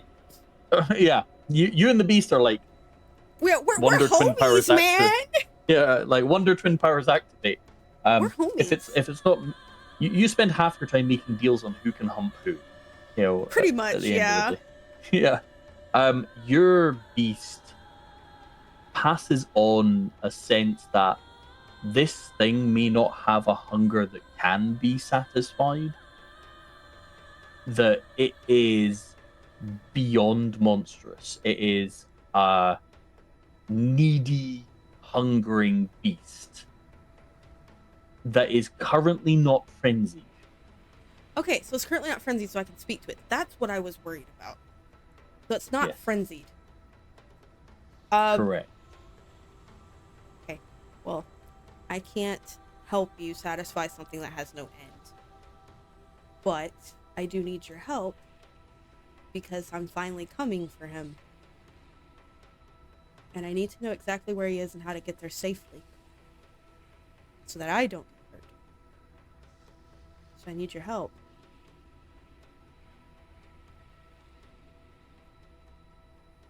There is a moment where it listens, and you start to hear the terrifying susurrus of maybe hundreds or thousands of tiny human hearts beating together suddenly. Like, eventually it no longer sounds like a train, because that's as complex as I can do, because I can't do like repeat and echo vibes here. I would love to be able to have that good a voice box, but it eventually becomes this sort of kind of susurrus, like cicadas almost, but deeper. And slowly but surely it starts pulling away from you, shuffling backwards, huge claws pinning in the earth, and then slowly pushing away as it slides, and beneath it you see a slimy, glistening trail left behind by it as it moves away. And over the next hour, because that's how slow this thing moves, it slowly withdraws its own body length, which is enormous, and starts burrowing into the dirt and rock behind it. But as it backs up, eventually a hole is revealed in the ground. And even from here, with your torchlight or flashlight light. I need flashlights. Not flashlights, importantly. Anton is not I that. didn't say. God damn it. The reflection of your torchlight, your flashlight, comes back from that hole like it's being bounced off of mirrors or glass. It is like sheer volcanic plains of fractured crystalline looking rock Oh boy. Just to confirm, I'll look like down there. As you go to step into the slime. Oh no. I'm asking the Oh, right. building first. Down there. It sort of bends slightly. You think it's affirming? Okay, blink once of yes, twice of no, since you have a face. I'll count that as once. So yeah. It's trying. I mean, it's not had worked. a face in a millennium. It's not had a face in a long ass time. Yeah. And I can take them because I will need them. Okay. She looks at Anton. She goes, "Come on, and say hi to your grandpappy." Yeah, I'll pass on that though. Lovely to meet the. Cathedrals of flesh are a horrifying nightmare construction that You usually do entails realize- thousands of slaves. You do realize, as a Lilin, monstrous things do not scare me. No. What it's not should the be fear part. horrifying does not scare me. But a gentle cuddle from a man at sunset? See, aha! I've discovered a little weakness. True romantic comedies. Ben Stiller, eh? No sex ever Matthew again. McConaughey. Okay, I'll shut up. Never mind. Anyway, Antonio's been fucking Matthew McConaughey for ages.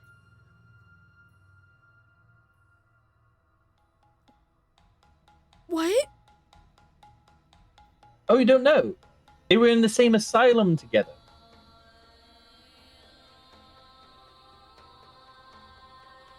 No, I did not Him and know Antonio went. No, rehab. Yes, Antonio went there for rehab. Terrace paid for it. Extremely elite. They made really good friends. And apparently, ever since then, that. It makes so much sense now.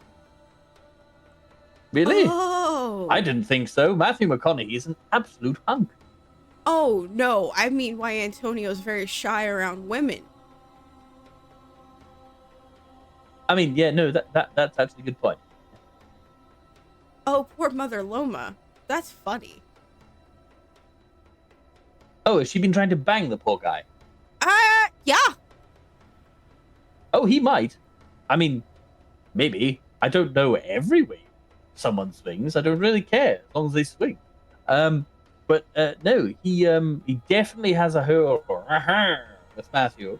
Got it. So this way. Yes, going down yes, farther, down into deeper. the deep into the hole. Yes. Aha. Oh, then you should be our guide. Never mind, you couldn't find it. She just goes down. That's what she said. Yeah, I would know. You keep striking out. It's true, sadly. Ever since becoming so deeply concerned with others' well-being and developing some form of strange compassion, I've become weak in my wiles. It's almost like having some kind of, well, listen, it's like having some kind of conscience makes me an inferior predator. It's so very strange.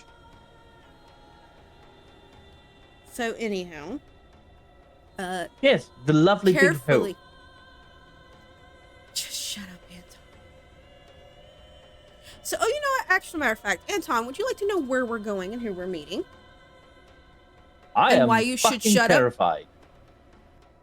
Do you want to know? Maybe. Or do you just want to see when Yes. we get down there? Oh. Well, fine then. We'll just let you tell me right now. Oh, we're going to see Apollo. Who? Apollo. Yes, I'm aware the Greeks exist, and they believed in funny things. Okay. Remember the god of the sun, the rumors of the kindred who could daywalk? Yes. Him. Oh, fucking amazing! So some form of Methuselah type being that could rip our heads from our bodies. Yeah, I think he was the child of Ishtar. So yeah, literally. Oh, fantastic! That's not going to go terribly wrong at all. No. So you want to know what's even worse? That I'm down here with so far you and a squish bag. I'm Ishtar. Look, actually, that actually makes a lot of sense. I'm going. That isn't shocking at all. That just actually connects quite a lot of dots. I mean, the horns are a pretty big giveaway. I was also a very terrible mother, and he wants me dead. That I'm more surprised at. You seem like you'd be quite a lovely mother, especially now that I'm seeing the giant pregnant belly. I was a terrible mother in another life. Past tense. Yeah, good. I would like to think I am better now. I mean, the way you treat Casimir, I can definitely vouch for you. Must be pretty good.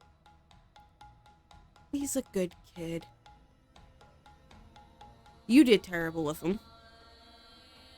Yes, I'm a colossal asshole. I should never been allowed to be a parent. No, and you will never allow to be a parent again. I'm okay with that. Yeah. So don't. I clearly was not. Okay. Clearly wasn't ready. Clearly. So you haven't screwed anybody in the garden, right? I mean, I know there's a lot of girls that would screw you.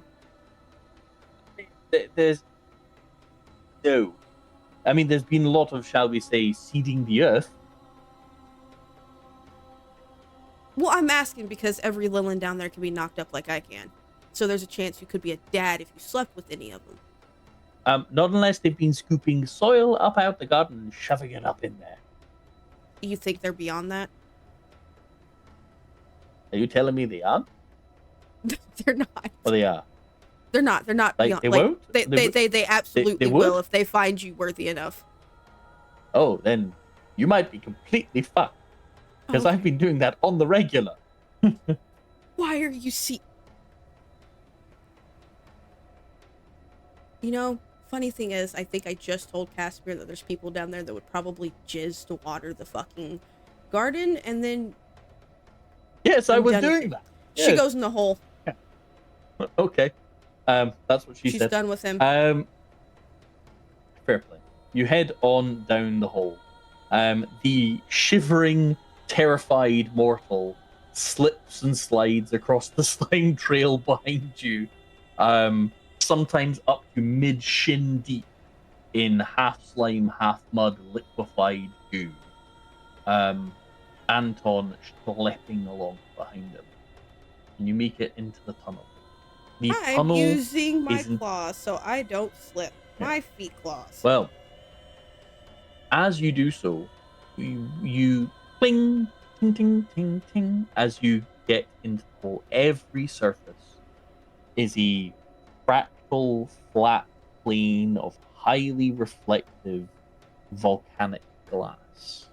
Oh, everything that's is nice. This strangely polished stone that's been melted to a glossy finish. Oh, that's lovely. Ow.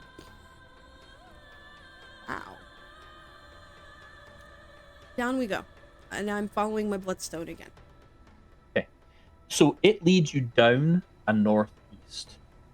And you start traveling, and it takes hours. I mean, you are still traveling an hour, what feels like an hour later, another hour after that.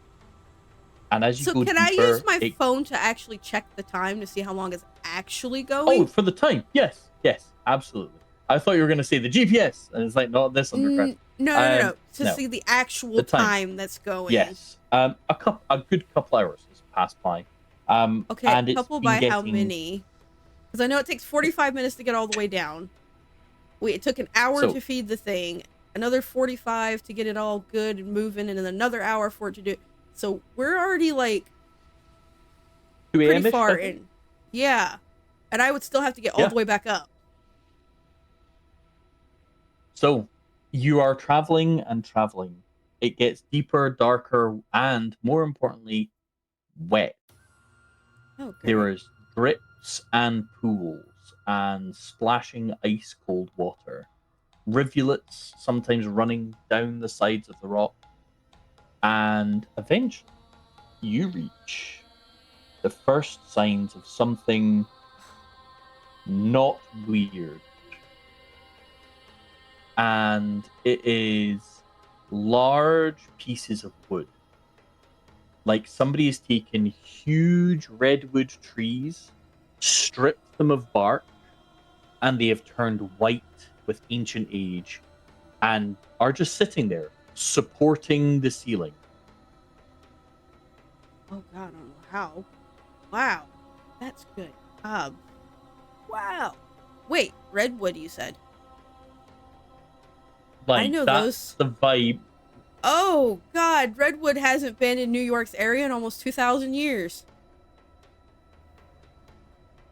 Ancient, petrified, and white. Okay. So we're gonna go even older, so like 2,500. And I'm just gonna ha ha ha ha ha. Alright, so we're getting really far back. Got it.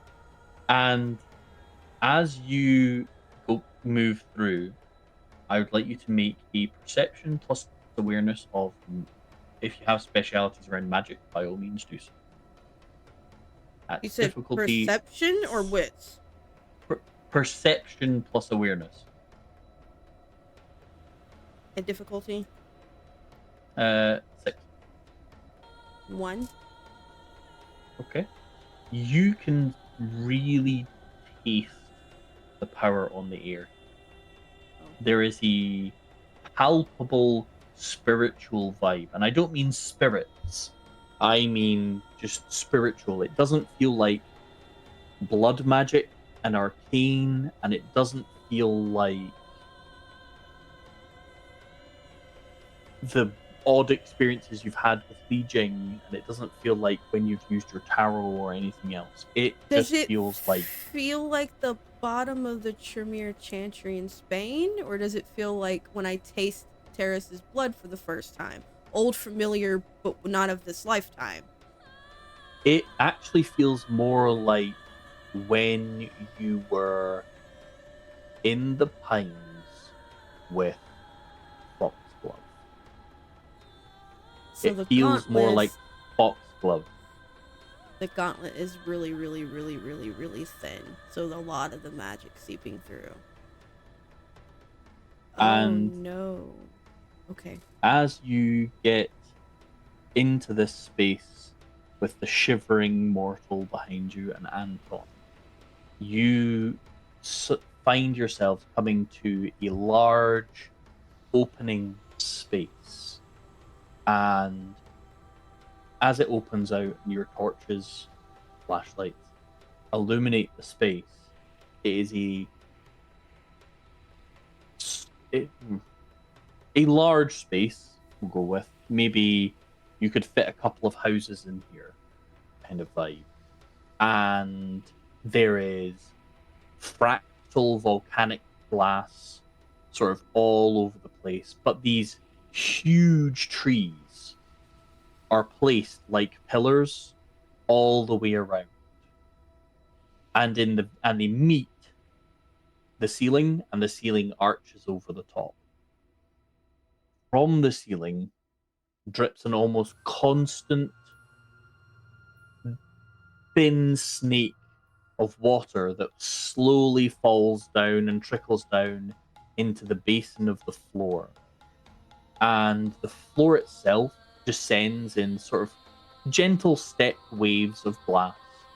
And in the very center is a sawn trunk with one fractured end of a huge tree.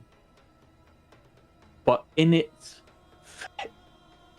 middle is clearly at one point being sawn in half by some force, like up the vertical, because obviously a tree lying down across.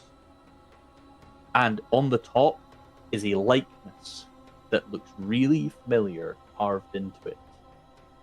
That of the one from your visions, of Apollo himself. Okay. So tell Anton to back up. Going like back up those steps. I'm going to have the human come with me. Okay. And then internally, oh god, let's see if we can do it again. Just, I'm here. I promised you I was coming, and I promised I'd wake you up first. There is a shiver of recognition.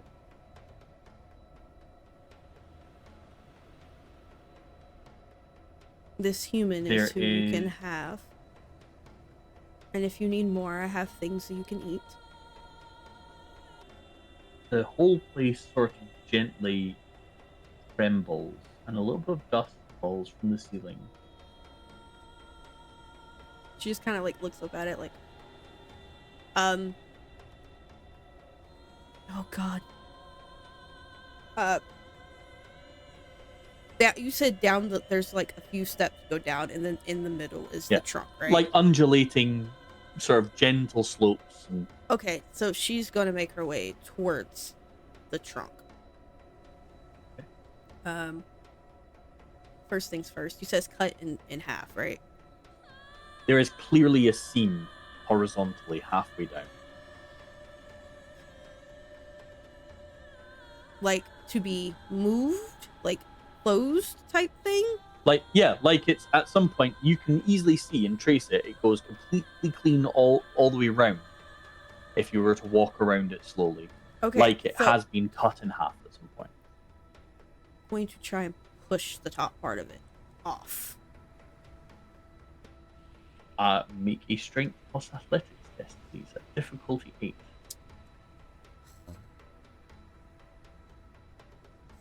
You said strength, right? Yeah. We got this. And you said difficulty 8. Yeah. How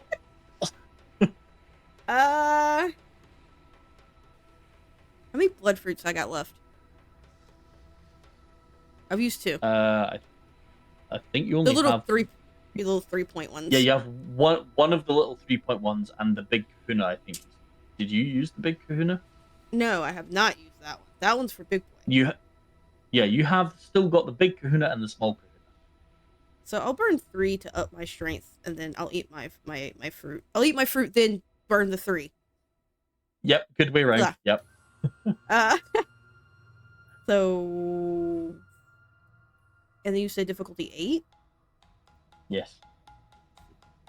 This is why we save willpower. Please? 2 successes. Okay. You slowly start pushing, and it slowly gives. This thing weighs tons, and it's like...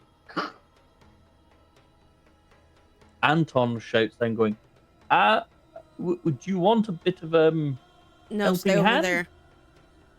Okay. As you wish. She doesn't want him hurt. You can... Yeah, no, I get that, but he's watching you. It's okay. Triangle, and he's like, She'll figure it out.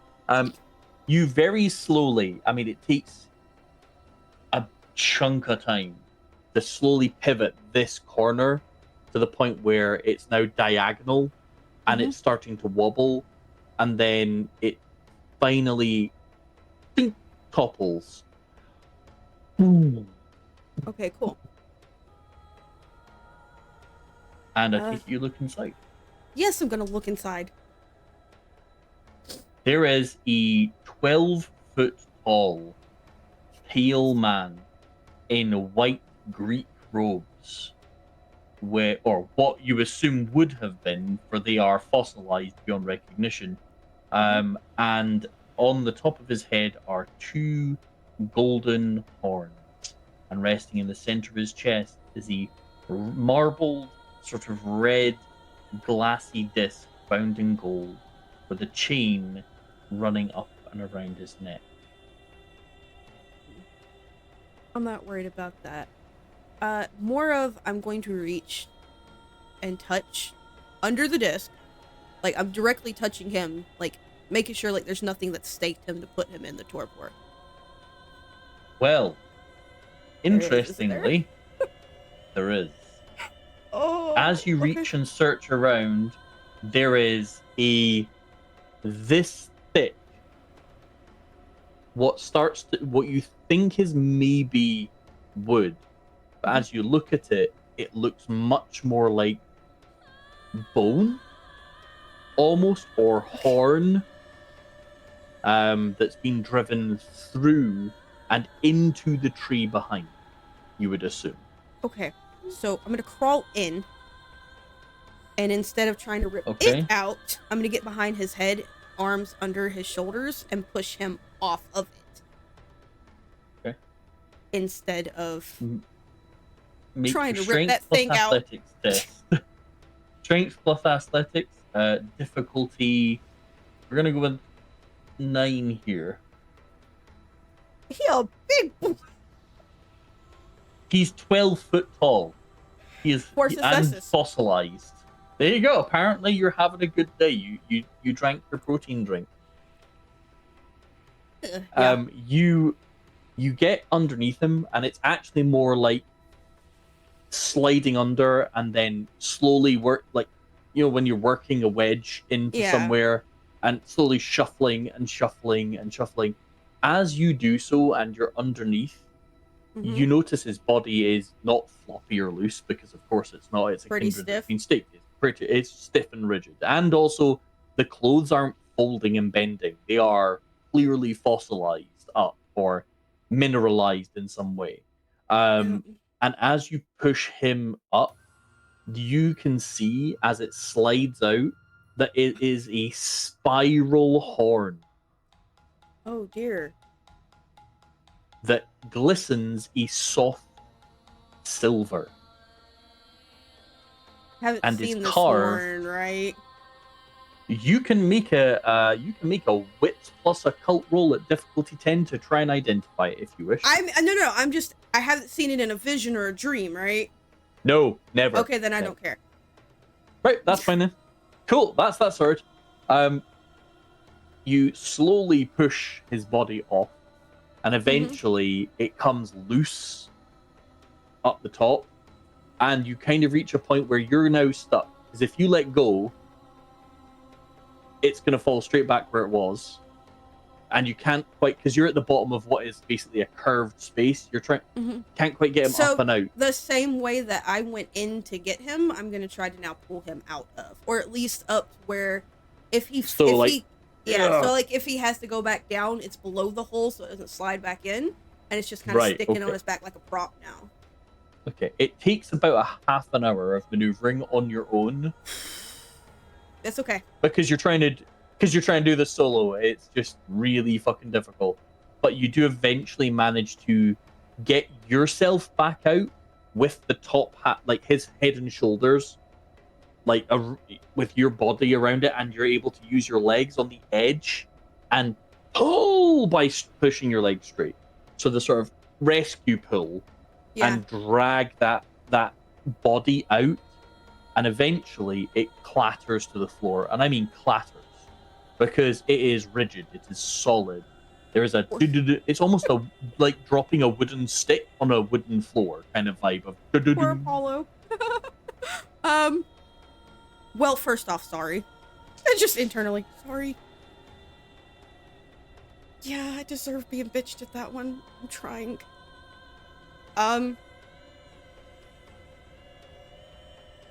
Well, no, he's stiff, solid. I am going to get the cultist, bring her over. At this point. Unfortunately, it's going to be baby girl's time, so have her kneel down, and then through the back of her head, put lessons through it. So clean cut, and quick. I can speak, I promise. And then going to her wrist, slit it down over where his mouth is, and prop her up, and then back up. Like a few good, like back where Anton is. Knowing that motherfucker's gonna have to eat to wake up. And then possible, she's gonna hope not, frenzy, he's old enough. And leave the fruit maybe like 20 feet away from that. away from him and then get as far back as possible with Anton. So leave the draining body on his face, effectively. Yep. Right. Okay. Wrist right over his mouth.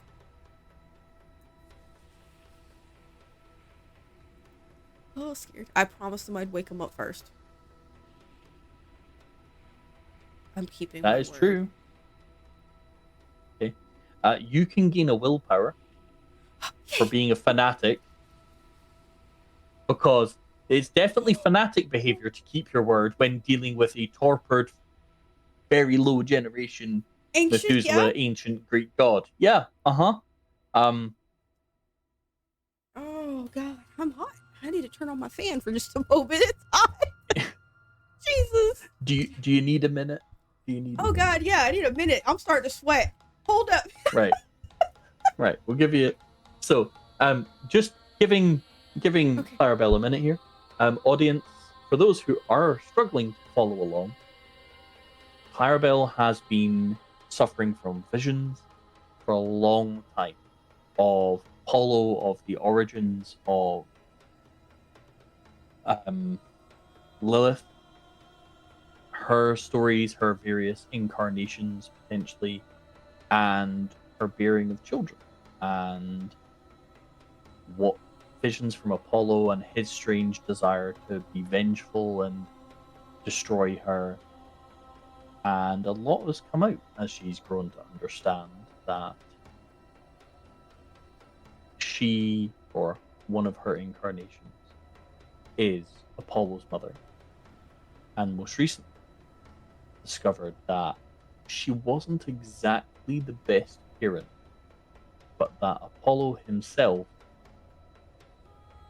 was convinced to steal the ability to walk in the day by consuming one of Lilith's daughters, his own sister, and going to walk into the sun to escape being trapped at home with his mother and his brother, the Minotaur, and fled to live his own life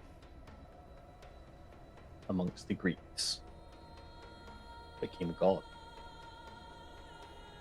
And in this incarnation, at least, she blames herself for being a terrible parent and not doing enough to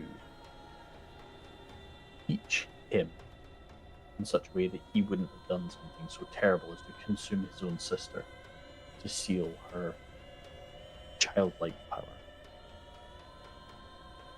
So we will see what mercy brings after millennia building hatred and resentment towards one's parent figure. Okay, I'm back. Oh, Cool. okay. I've just briefed the audience on like a brief update on visions and the fact that Oh yeah, that was an absolute Minotaur, terrible fucking mother. yeah, you're a horrible mum, yeah, etc. So slowly but surely, the kind drains into Apollo. Okay. Very slowly. Very little changes.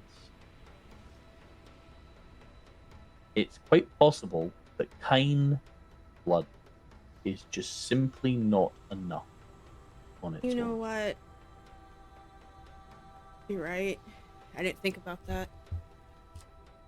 Well, then, time to do what I should have done a very long time ago. I just tell Anton that no matter what, he can't interfere. And he has to promise that whatever happens is her sin. So I have to do like absolutely nothing, or Nothing. like if you're If somehow something- victorious. If No, something, like if you're Anton, listen. I'm going to go feed him myself. Mm-hmm. If he can't stop, don't stop him. Leave. Yes, Leave. I'm just. Yeah, no, I agree. I get you. I'm totally at home with the idea of running away from an awakening ancient. Very much in favor. However, I'm just going to mention should it be a situation where you somehow succeed and we're in a Indiana Jones situation where the ceiling's collapsing and you're actually fine, you just need someone to grab you by the hand and drag you to safety, is that still okay? Just Like, go up. not buried alive and things. That doesn't seem fitting. Just go up, and I'll see you in a few hours if everything's okay. I need you to make sure that no Sabbat followed. Oh, right. Go on. So I don't get to stay and watch. No, go. Fine. And as he turns, his form shifts. Oh boy. You told him he's going to look out for stragglers. He's And if hoping you- one followed, let's be real. I would like you to go to important people and Oh, feel free God. to show this to your... Hey, yo, smash. Just saying. Yeah. As... But no, on the real. yeah. He goes war form. I love you, Anton. That would be a smash moment and a flirt, but I gotta be a mom right now. I will go. It's clear it's not working. And she had a feeling it wouldn't because Mercurio said at his age it doesn't work anymore. Or it doesn't work as well. He can only imagine what then. Why am I suddenly wanting to cry? Don't Because you're cry. stressed out. No, not even that. It's I feel bad. So there may be some blood left in him. At least enough to heal the wound in his chest, right? That's still 10 Not points. so far. Not so far. Well, let's see. I got 10 points. At most, I have 19 with the fruit. So, see how many we can give. I'm gonna go over and internally just... It's all I got. And I probably should have done this a lot sooner. So, I'm sorry. And she slits her own wrist and holds it out to his... out against his mouth. She keeps the other fruit close, so as she's being drained, she can eat. There is a flow of vitae from your veins down and into his mouth and across his face. You see his mouth fill and then slowly start to drain. After you've fed him about 9 blood points. So, And fed you have 9, ate 9. 8, So, 9, right? I'm at 10. Yeah. You start to see not color, but he doesn't look like he's fossilized anymore. It looks like he is slowly softening, and you watch 2 eyes, the eyelids crack. There's a literal snapping sound as mineralized dust separates, like as his eyes open, and glowing, burning light from within them shines forth. She just stares. And now she realizes what the golden eyes were in her vision.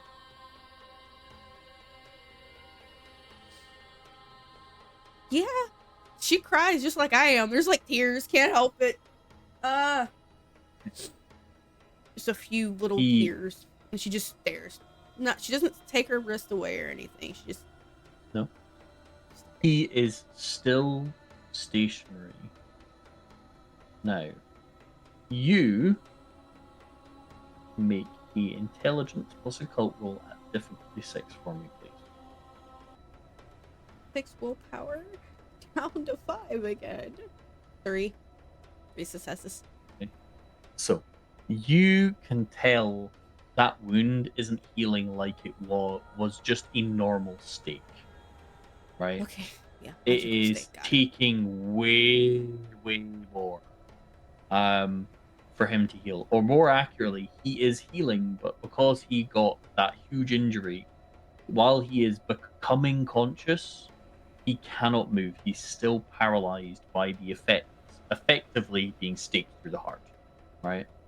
But he can hear you and see you. So if you want to say things, he's currently immobile.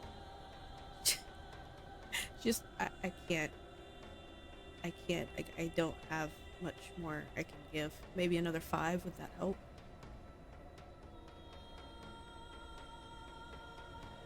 So you're going to continue feeding him until you can get him on his feet, as it No, were. she's gonna offer 5 more, and then she's back at that magical 5 blood points that she I was seems gonna to say you live in. really like living in that danger zone. Yeah, To be fair, that's where I have to be for Lilith, anyways. Apparently, so yeah. 5 more to him. So So at just that point, hungry enough, yeah. Okay. So you do notice that the injury is very, very slowly healing. okay, And I do mean slowly. One, it's a huge injury. Two, it's a lot of aggravated damage. Mechanically speaking, it's 5 blood points per level of aggravated damage. okay. Well, I've fed him And 14 so far, not counting the yeah, human. so he's back up from incapacitated. Okay, Right. Yeah. He is no longer incapacitated. However, I will say it is also very slow because he is awakening from torpor. It's not as simple okay. as flicking a light switch or flashing Yeah, it I know. together and you stand up So going, I've got haha. him to mauled. Yay! I Yeah. think 1, 2. No, wounded. 1, 2, 3. Okay. Haha. 1, 2, 3. 3 up from that is wounded. So border between mauled and wounded right now. Got him. Yeah. So I just sit there for a second, mainly because like, hey, that's where that's where those eyes um those are what those eyes are from. Like she can't help but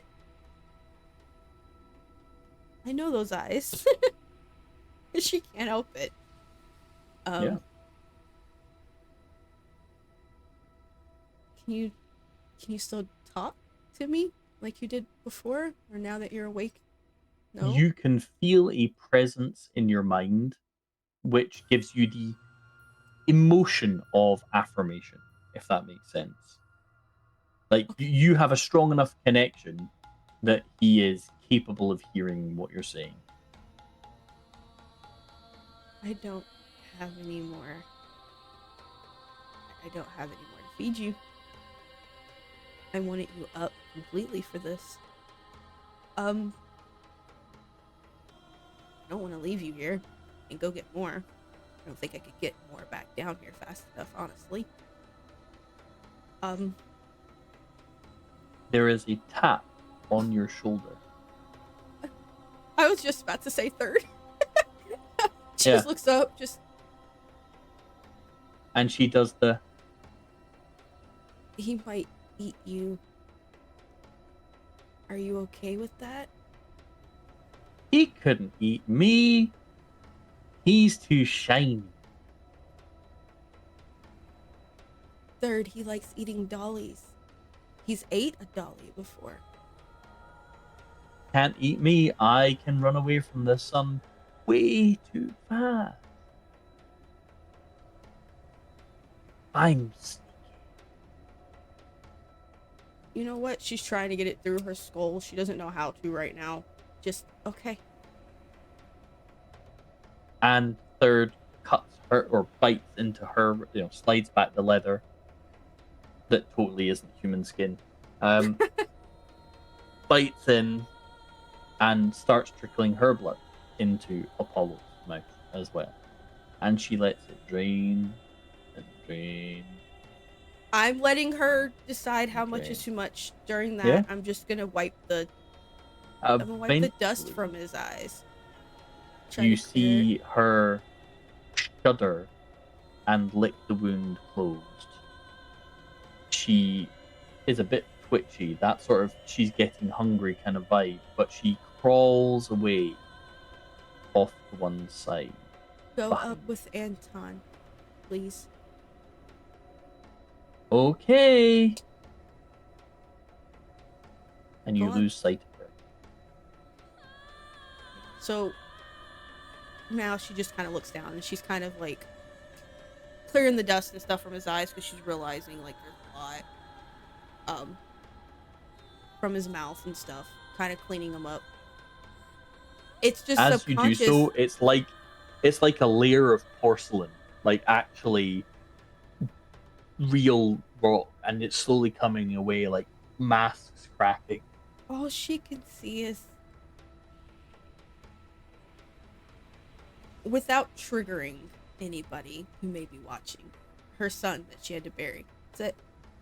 That's at that moment she's living centuries ago, and she can't help it. She's just trying to clean him up. She wants him to look okay. You manage to clean him up, and after a bit of time, you can hear a thin whisper from his mouth. Like, you have to actually like be paying real close attention. When he tries to talk, she'll actually pay attention, even if she has to turn aspect strictly on hearing. Yeah, that's the level you're having to do to be able to hear him. And he goes, "What?"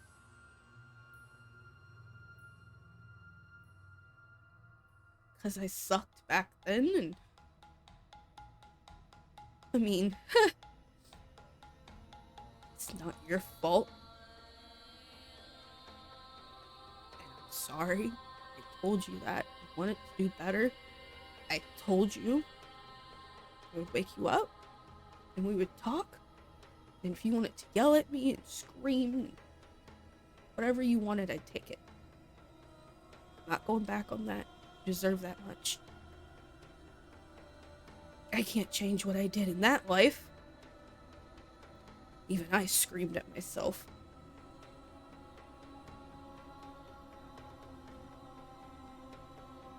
So why not? Give you a chance to get up, actually talk, smack me, throw me against a wall, whatever.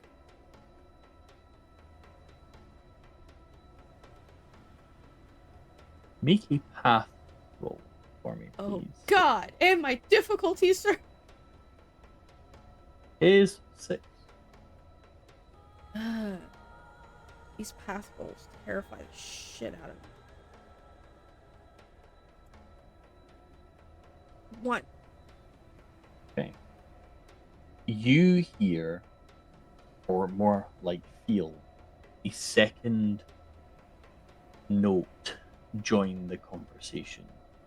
And it is dark and red and horrid. It is raw ego. It is not your friend, but it is a familiar-ish vibe. Oh, who? Well, old man Gangrel's been talking to him. Oh, this asshole. And you hear Darkness, put a barrier, please. The dark side of you looks at, you can feel her or look at Lilith, that. Somebody. I don't want to hear it. I'm only talking to him right now. Right. They put hands over your ears, let's put it that way. And you cannot hear whatever is being said to Apollo. It's just her. She goes, you can believe him if you want. I told you I would let you walk up out of here, and I would make sure of it. If I have to bring down a kindred every night for you to drain dry, I will. He's right. I was an ass. I didn't care. All I cared about was making everyone else suffer like I did. Because it sucked. And I hated being alone. I wanted everybody to feel like me, so I didn't feel alone. And you know what? I ended up feeling more alone. I only gave 2 shits about myself and how I felt. And I didn't pay attention to anyone else around me. I was terrible. Part of me still is. I'm trying to grow out of it. Am I perfect? Absolutely not. Shit. Wasn't too long ago I got so angry I almost killed someone who was really good to me. Because I felt they should do something a certain way. I fixed it. Couldn't fix what I did, but she's back and she's okay. She's holding her daughter. I won't go near them unless they tell me to now. I'm shit. I know I am. He's right.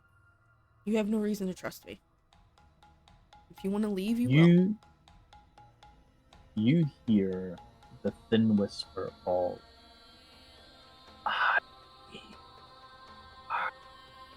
and it is tinged with a profound sorrow and self-loathing. You did. And you know what? That still wasn't your fault. Yes, it hurt. Right now, as we're talking, I could probably be losing my second daughter. But I'm never gonna break my word. But I didn't teach you. I didn't listen. Again, I only cared about me. I didn't realize I had two really cool people in front of me who loved me and cared for me. Her, it, whatever I was then. I'm sorry. I'm not upset at you. It's like being upset at Ollie for listening to her beast. When, let's be real, Terrace ain't teaching her shit about a beast he doesn't even know his own.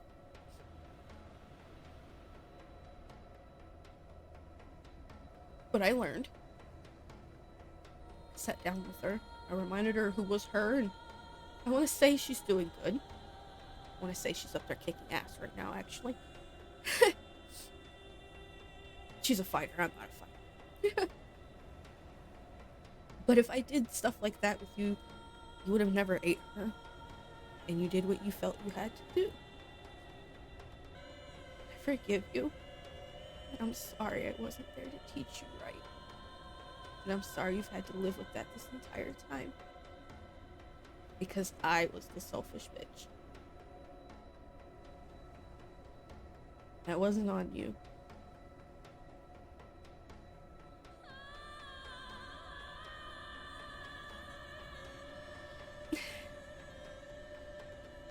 The figure of Apollo slowly sits up. His torso and head easily more tall than you. Ironically, he is still taller than you, sat down. Bro's got 7 feet tall on me. Yeah, like he sit. Yeah, you're 5 feet. His top half of his body is 6 feet long. So he is still a foot tall. He's still looking down at you while sat on his ass. It's fine. And it's like you can hear the creaks and snaps of the clothing. Some of it shatters off like porcelain, revealing skin that's kind of mottled, slowly coming back to some form of life. Huge fangs in his mouth. And the horns slightly shinier than they were. And he stares at you. His chest is kind of repaired. Like there's still a huge hole, but there's like this web work of veins and flesh, and there is a heart there, sort of doing that weird thing because it is undead. It doesn't beat, but it is existing and moving, and you can see it. And he stares at you. And you can see visions of him slaughtering the whole of New York, conquering it like kings of old. He clearly doesn't understand Like he's latched onto your thoughts and your sort of images of New York, and in his mind, he is stood atop a tall building with a spear, Mm-hmm. sort of, Spartan-esque, Trojan-esque kind of vibe, and doesn't clearly understand that, the A10 Warthog exists. And the city is soaked in blood, and bodies line the streets, and a new nobility arises from them and from his blood. That's just hurt. That's what you want to do. A spear is not going to help, so I would recommend you learn about the new times. Again, I told you people aren't scared of gods anymore. If that's what you want, fine. Tell me how many I would have to bring down to feed you, and I'd make sure you got wherever you want it to safely so that you can adapt to this modern age and then come back. Fine, I don't care. Will that make you happy? No, I don't care about Cain. No, I don't care about your sisters, brothers, or anybody else. Will it make you happy?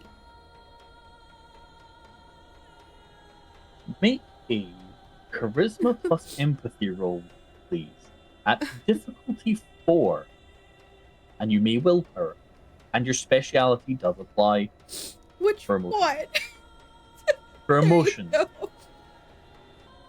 And I hope that our viewers appreciate the sheer level of emotional trauma that you're giving Fuck yourself you. right now. 5. Okay. As you ask it that, you can feel a part of him genuinely consider, genuinely think, not just react, not gut instinct, not touched by that other voice, as you feel your inner darkness and your beast and every facet of everyone you've consumed wrapped around your own ears, whispering so that you can't hear the maddening whisper of Cain himself. And you get a moment of sudden transcendent clarity and vision where you are sat on a hillside, just grassy, it's sun dappled, there are olive trees nearby. He is sat there. He's younger, doesn't have the horns. It's like a memory, but like a living memory. The sun burns down, and you both sit there watching it sizzle away at the grass. And you can feel him sort of talk to you. It's more a set of feelings that communicate meaning. And he communicates a sense of extreme fatigue, feeling like he exists just to exist. That going on is just this terrible, pointless wait. And you can see on the sky behind you, as your head turns to look at him, a giant burning red sun, like a baleful eye, staring. And you know who that is. You can feel it. I'm just kidding. Nah. Just. But do you want to you're... go home? And the young boy leans into your shoulder and huddles close. She just wraps around him, holding him just like really, really close. She goes, I can send you home. Put you back in the wheel and let you come back. There is a sensation of tension releasing and growing heat from behind you. Growing resentment. Fuck that guy. Growing anger. Just, I'm not talking to anyone but you, Apollo. If you want to go home, I'll send you home. I don't know when you'll come back. But I'll find you. Even if I have to carry you again, I will. I promise. But you can go home. I can send you home. I just need you to tell me that's what you want. Or I will feed you and send you across the sea. All over again. So, before you receive your answer, I'm going to give some context to our audience. All of the milestones of work and communication and realization that Claribel has undergone over her time in New York have led her to this moment. From thinking Apollo was a terrifying threat to realizing Apollo was her little lost lamb. And then realizing Apollo was also an asshole. Oh, yeah, but... Yeah. Oh my god. But, you know... Look at Olivia, look at Hercule, look at Asriel, look at Apollo, they're all assholes. But I love them all the same. Yeah. And it is that genuine understanding that leads to Apollo gripping his mother in that fever dream and nodding against her shoulder.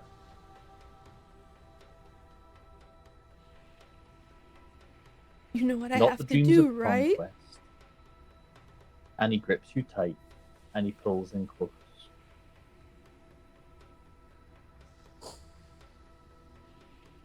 Oh. I got this. Alright. Alright, Mr. Storyteller, let's start it. Well, she pulls him in really, really close and just kind of cradles him and starts drinking. Okay.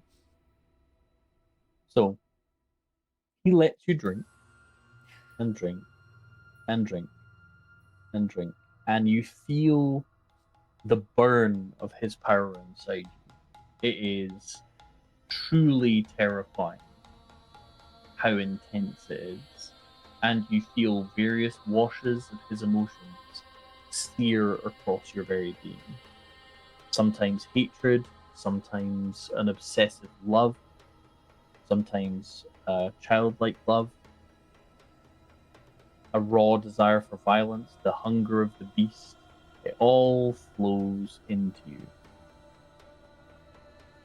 I would like you to make your first willpower roll as you reach the last drop of the VT within him and begin to consume. And my difficulty, sir? You're both on 6. Okay. 7. Dang.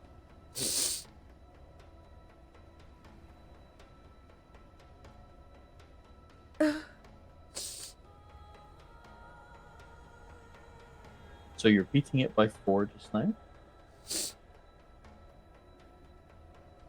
Go again. 4. I'm at 11 successes.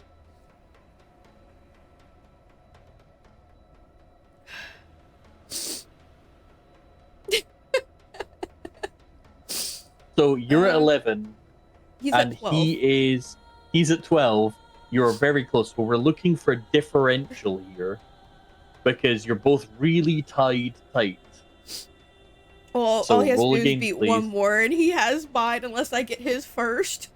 Well, that's the thing, yeah. I think you do pip him potentially. 4. So 15 total I've gotten. Yeah. The problem is, what I'm looking for is how far apart, because you're so close. Technically, it neutralizes. Do you know what I mean? It's like you're neutralizing each other out. But let's see what happens. It basically stays dead level. So I'm going to offer the thing we say once a season. Would you like to burn a permanent virtue dot? Yeah. Which one are you burning? Instinct. My favorite, the one I've never touched. Yeah. Right. So as you draw his essence in, his ancient will is so hard to break, even though he is willing himself to go. That instinctual fight for survival, that last panic to stay in existence, because you are literally consuming his soul, or what exists as far as kindred are concerned, still panically resists. But you're both equally matched. You, bolstered by strange things and artifacts and training and experiences and horrifying emotional damage, and voices in your head, and him just raw power and being from the actual time and from the actual place.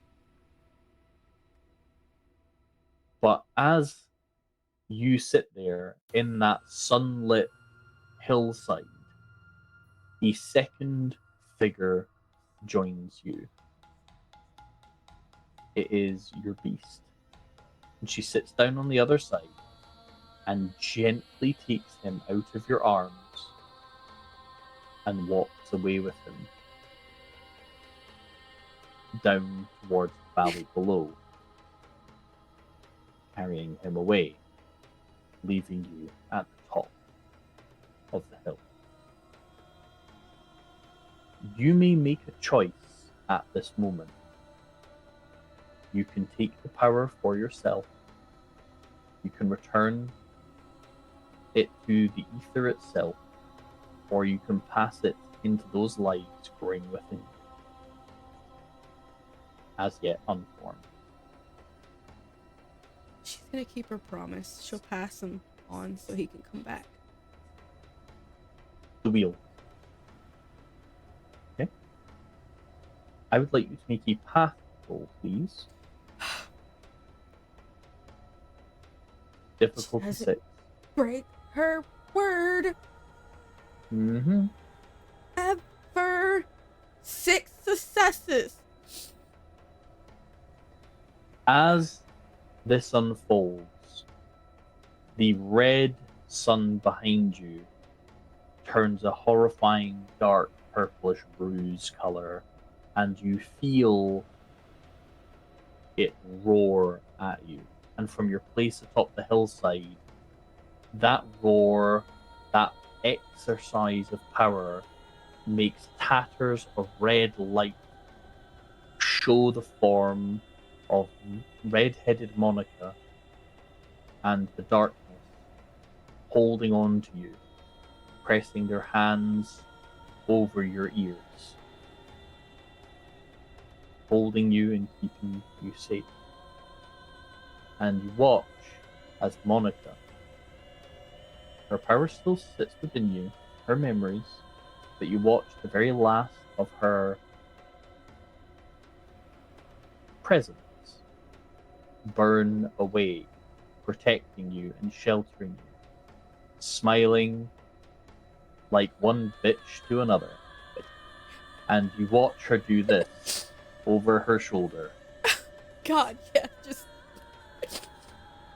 to the red sun that's boiling away. She gives Monica the same smile, like, you bitch, love you, girl.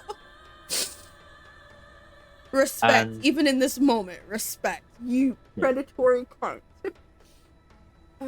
And the vision, the sort of hallucination almost, slowly fades away. And you awaken to your fangs in the net of Apollo. Him slowly turning to a fine, powdery dust. And turning to thin piles that eventually dissolve on the floor. Even his horns slowly turn. But in that moment, rather than a sense that normally happens when a kindred dies, there is, that's it, gone. There is a fleeting moment where all of these white trees surrounding you glow a bright golden light, like a gate opened beyond the sight of mortal beings, or even immortal beings alike. Strange symbols on those trees, and a gigantic black bear, tall as the entire room itself, looks down and steps aside for the faint motes of golden light that vanished to another place, leaving you suddenly alone. Poor girl.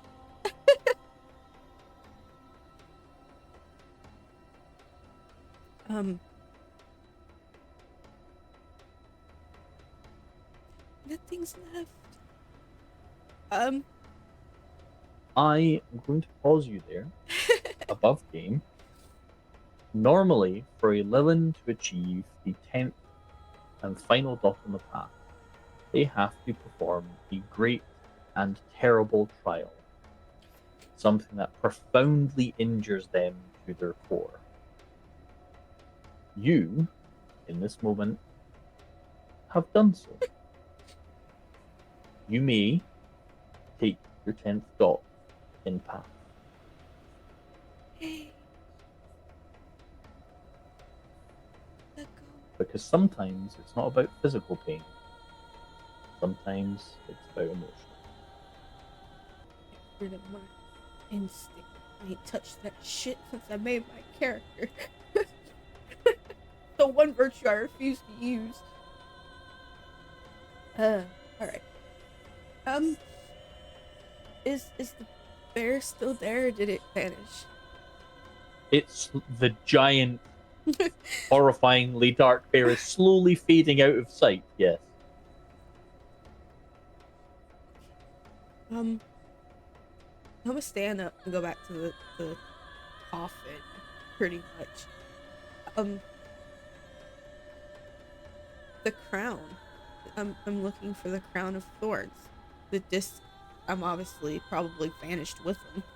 It was on his person. He wasn't wearing the crown. So the crown was his actual horns. Oh, it's not like what all the stories wrote. No. The stories assumed it was because it was gold, but it was actually his disc is still lying there. His disc is still lying there. Well, I'm gonna take that. Not gonna leave it. And I'll use it to track later. I will find a way. No.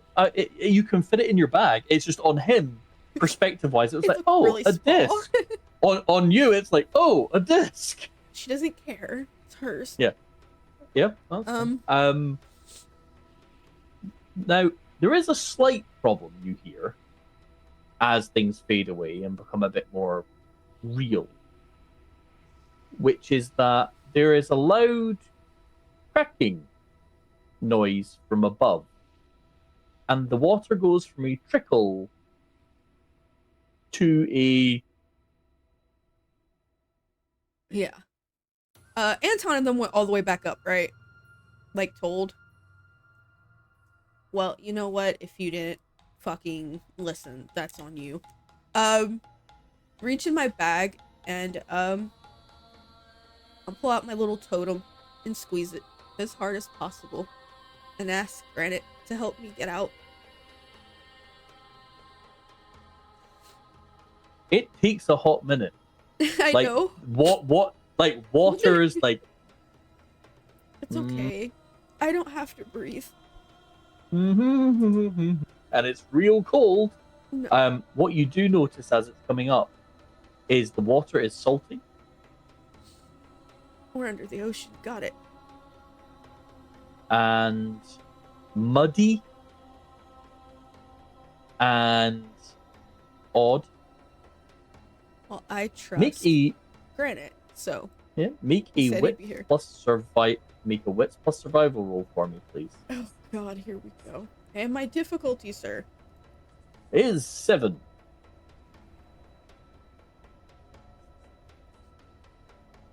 Fuck it. I have 4 left. It's been a draining night. 4. Okay. You recognize the smell of the water. It smells like when you're in the pines, but near the Long Island Sound. Wow.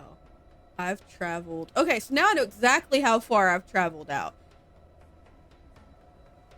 Oh, That was a so long ass crawl. Yeah, so looking at about like 3 a.m. in total, because I've walked Yeah. to the pines, so she knows how far. Okay. Yeah. It's more traggling 4 people behind, technically 5. Yeah. Okay. So after about 5 minutes, and the water's like, She's fine. yeah, and you're ice cold to the point of nearly the freezing solid. It's still January, I believe, by this point. Right at the beginning of February, actually. Oh, there we go. So January, February. And that's fine. I can last, well, now, because of path rating 10, 30 minutes before I start freezing. Yep. So after a while, there is a strange ripping noise, and above you, a giant brownish arm with huge claws reaches out of the hole in the air. I'm just gonna go for it. Pats around like this. Just reach out so I can touch it. Just got you. And then it grabs you by the head and gently lifts you and pulls you through the hole. On the other side is a 15-foot tall murder machine made of fur and muscle that is wearing, weirdly, a gym muscle shirt and jeans and trainers that appear to have changed size. Just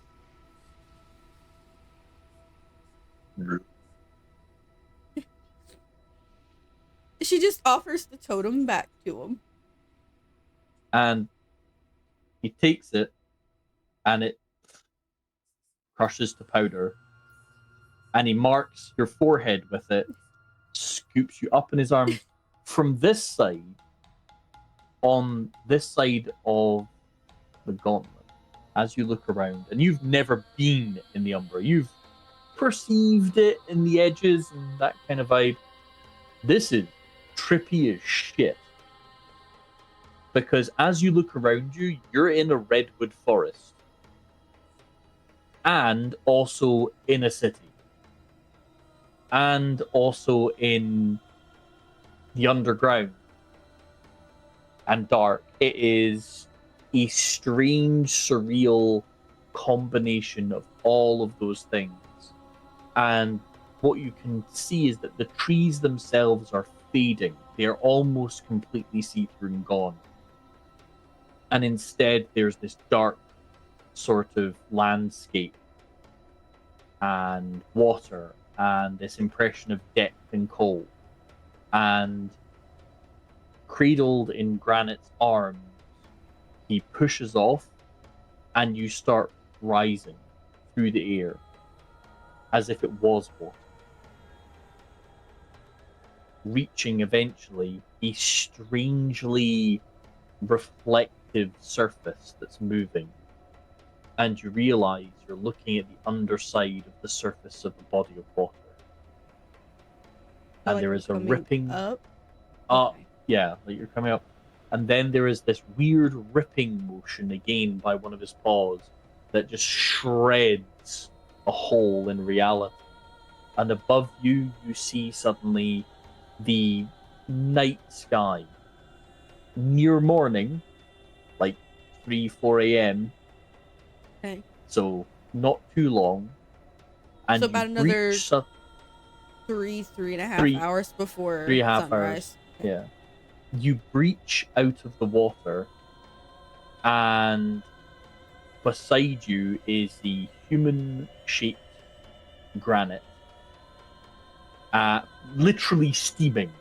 Like there is actually like, because he is naturally very warm-bodied, and you are in the Long Island Sound. You can recognize it because you can see the familiar outline of the skyline off in that direction, the glow of the city, and you can feel the pull of the current, and overhead an aurora borealis shimmering yellow and pink like a sunset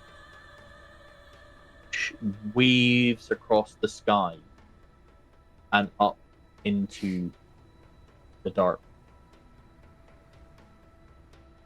And Granite says, can you swim? Sort of. That's fine. And he grabs hold of you by the scruff of your neck, and just one arm starts side stroking. And it's not so much swimming as lurching towards the shore in really powerful increments, where it's like swoof, like a bear kind of does with a powerful kick. And it's weird as he drags you towards the shore. And about an hour later, you reach the shoreline. It is against the current, but thankfully he is powerful and freakishly warm. Just weird. But you do reach the shoreline, and you watch him just pretty much you under one arm march out of the water and put you down. She just kind of thanks. No problem. We're square. Yeah. I don't ever get that phrase. Like, square's like a weird shape. We're even. Like, why aren't we just round? say, yeah, like we're even. We're even. Yeah. Yeah. I helped you got a help salmon. I got a salmon. Everyone got a salmon. Yeah, we all got salmons, and they were good salmons. Yep. What now? I have to get back to Conventus. They were. Oh, not being enough time attacked. for that. I can run fast enough. As he looks at the sky towards the east, and is like,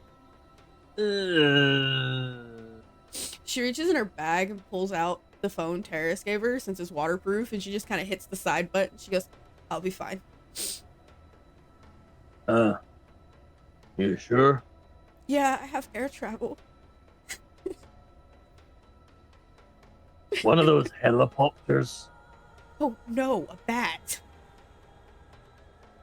Huh? My boyfriend thinks he's Batman. Who's Batman? I don't know either. Everybody keeps saying that. Is he a bat that's been bitten by a man? I guess. I don't know. I don't really read the comics. Maybe he's like Man Batman or Batman Man. I don't know. Anyway, you okay alone?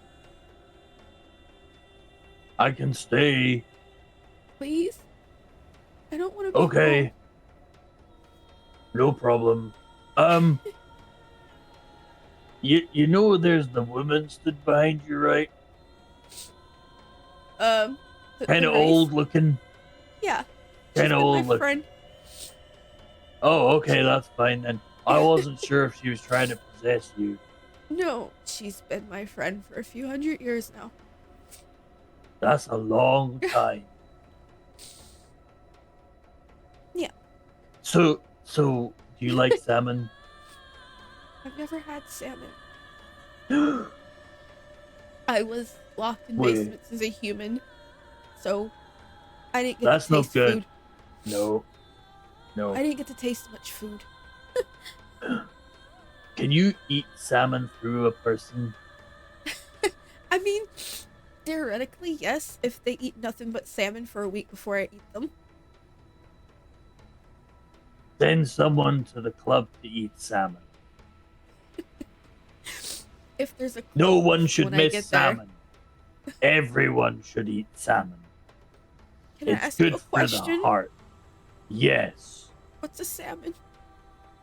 The fish. Oh, Very tasty fish. okay. One of the best fish. Then I will try it, but I don't know if there's gonna be a club left. Oh, probably. I can ask. Please? Is it Okay. okay? Yeah, Is it still standing? I'll ask. And he walks over to a tree and literally headbutts it. Which for you is very surreal in this moment. Just whatever, dude.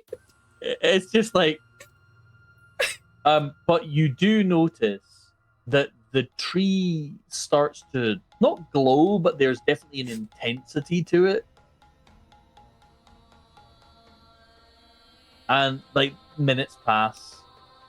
It's like, so your garden talks funny. Oh, probably, yeah. It's really sarcastic Well, and mean. I'm sorry, I feeded a lot of my blood. So yeah, it's kind That of an explains asshole. it. Yeah. Yeah, it's an asshole like me and every kid I've ever Yeah. had. Hmm. It says everything's kind of fine. Kinda fine. Uh, I mean it's a plan. So, but it thinks all the people are very calm now, and but there's like things being buried or being laid on the ground. So people have died. But it's part of the cycle. Yeah. Like salmon. Yep. You really like salmon, don't you? Oh yeah. Yeah. That's how I found out I could walk on these legs. Okay. Oh, I fell in the river when I was a bear. And I came out and I could walk on two legs. Apparently 2 legs is better for swimming. Hold on. You started as a bear Yeah. and then became human. Yeah. People got weirded out when I walked into town. But Foxglove started human and became bear, from what she said. Yep. That explains so much. Does it? I won the pink ticket game when I was really like new. A guy tried to shoot me. I got really mad and I punched him in the head. And that's where I got my first clothes and some money. And I went into the place with all the snacks. They had pretzels and honey, and they asked if I wanted a free pink ticket lottery. So I took one, and I won.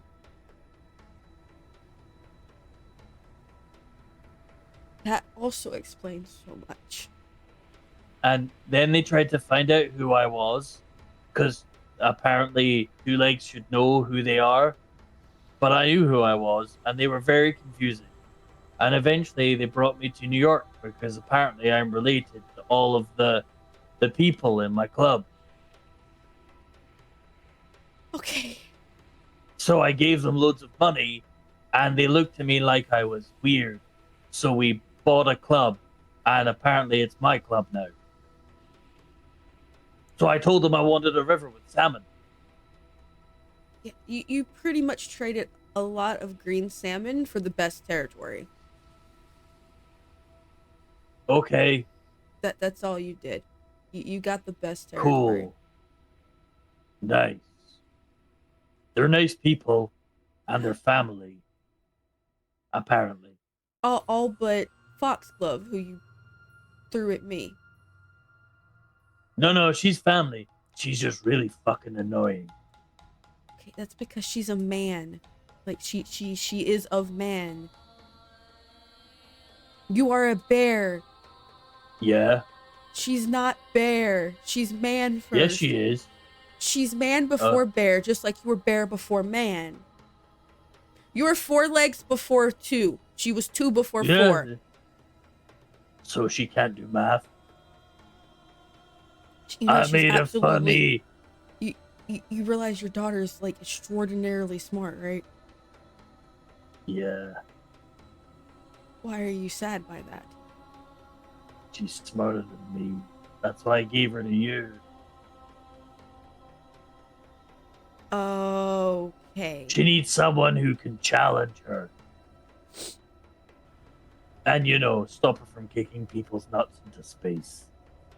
Oh, unfortunately, I encourage that. Oh, maybe I made a mistake. I mean, she's happy. Eh. Oh, that's good then. That's fine. She's going on Apparently, dates. she watches a lot of YouTube. Sure. The red thing. Sure. Education. Yup. Something called Animal Planet. Sure. That's what she's watching. I think your bats are here. This conversation took an hour, by the way, roughly speaking. Okay, so Because he does not speak fast. We got like what, an hour and a half before sunrise now? Wow. Yeah. Okay. It's a rapid transit time. So, it just Twinkle arrives. My twinkles. I am soaking wet. I got horns. I got tail. You know what? I don't care. Just uppies to take me back to the roof. That's a really big bat. Bye. Bye. And yes, Twinkle carries you homeward. And you are racing the sunrise. But thankfully, Twinkle is a great flyer. Twinkle is very accomplished and very motivated. So, hour to get there, hour back. I got 45 minutes before sunrise. Technically, since past 10, I have an hour and 45 minutes. Just don't be directly in the sunlight during that time. It's okay. I've learned my lesson throughout the day that just because you can walk in indirect doesn't mean you should put your hand in direct. It hurts. Smidgen. A smidgen. My hand turned into glue. It took 5 blood points to bring that hoe back. It hurt. Also true. I'd rather just play with lighters. It hurts less. So, you reach the tower. Attempt to the best of my ability, see if I can.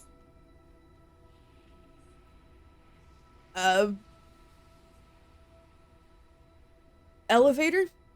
See if it goes down? So, it doesn't. The main elevator doesn't. However, the service elevator is still working. Okay, service elevator to Conventus then. And I got my little dagger out. Got my tail ready to whip some bitch. Because I'm not sure what's going on. So you get down to Conventus.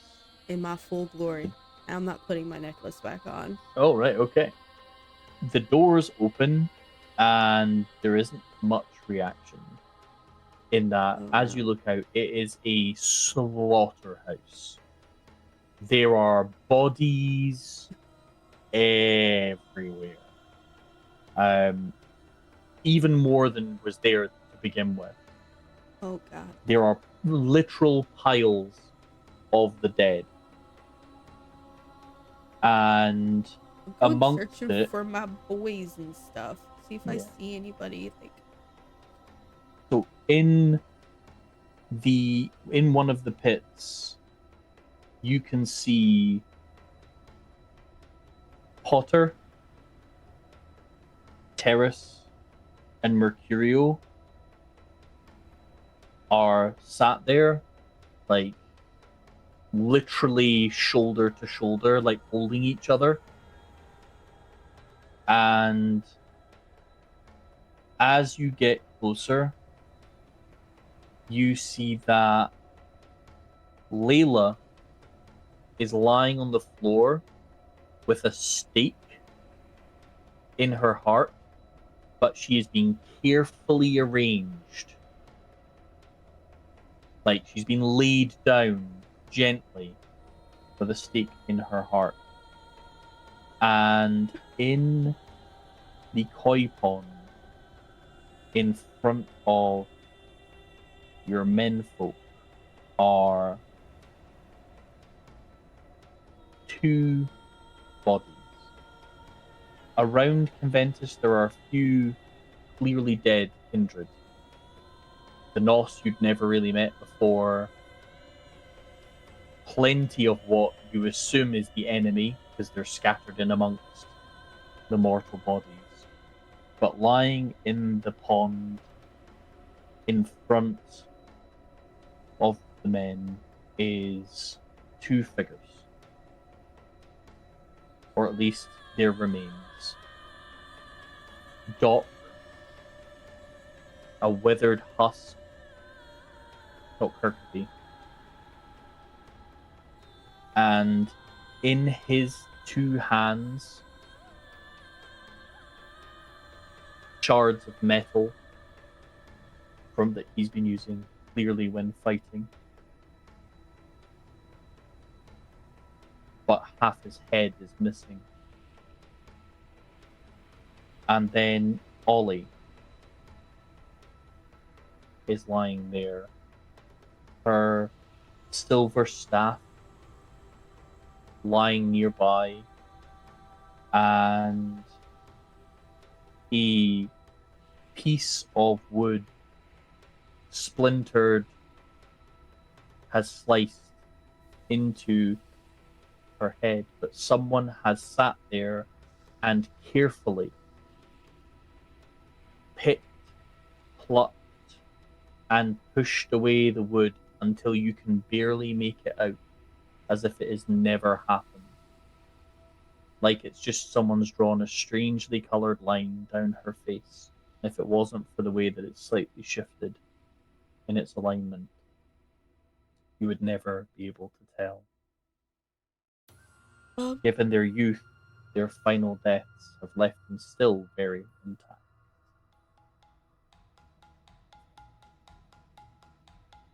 She just automatically drops everything and tries to get in the pond, like quickly, like, oh, maybe I could still save them, and tries to slice her wrist and feed them. The three men grab hold of you, not roughly, but they gently haul you back and hug you tight. She's just And trying to push through. between the three of them, they hold you still. And you can see on Terrace's face,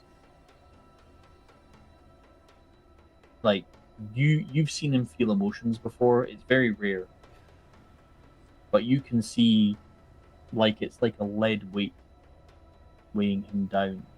You've never seen him so darkly sad, so deeply unhappy in a moment. And they can't speak, they struggle. But one figure comes forward. Christoph. And takes a knee touches Ollie's head and mutters a Lilin prayer and says, I've never seen someone so willing to give to save others. When the Toreador were about to be overwhelmed, she didn't hesitate. She leapt in. She fought off more than I could count. Not even frenzied. She just had the will to be there. And her friend Doc refused to leave her side, and he stayed. They saved others with their sacrifice. They refused to give any inch of ground, and I would be proud to call them brother and sister in faith. I've never seen bigger bravery for those so clearly ready to die for their cause.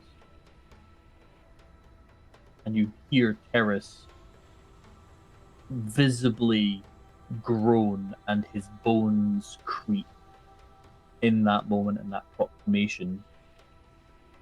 You feel Mercurio shudder and Potter be utterly still, but all three attached to you, trying to be there to support you. Please let me go. And it's like, she's not fighting anymore. It's defeated standing, but she just,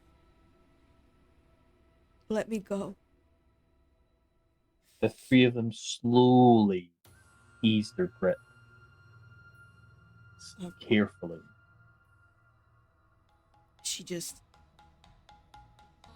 She'll heal her wrist, but she goes into the pond. Like, she loves Hercule, don't get her wrong. She raised Olivia from a baby, literally. Was the first person to hold her, pull her from her mother. Has raised her for 60-something years in total. Has watched her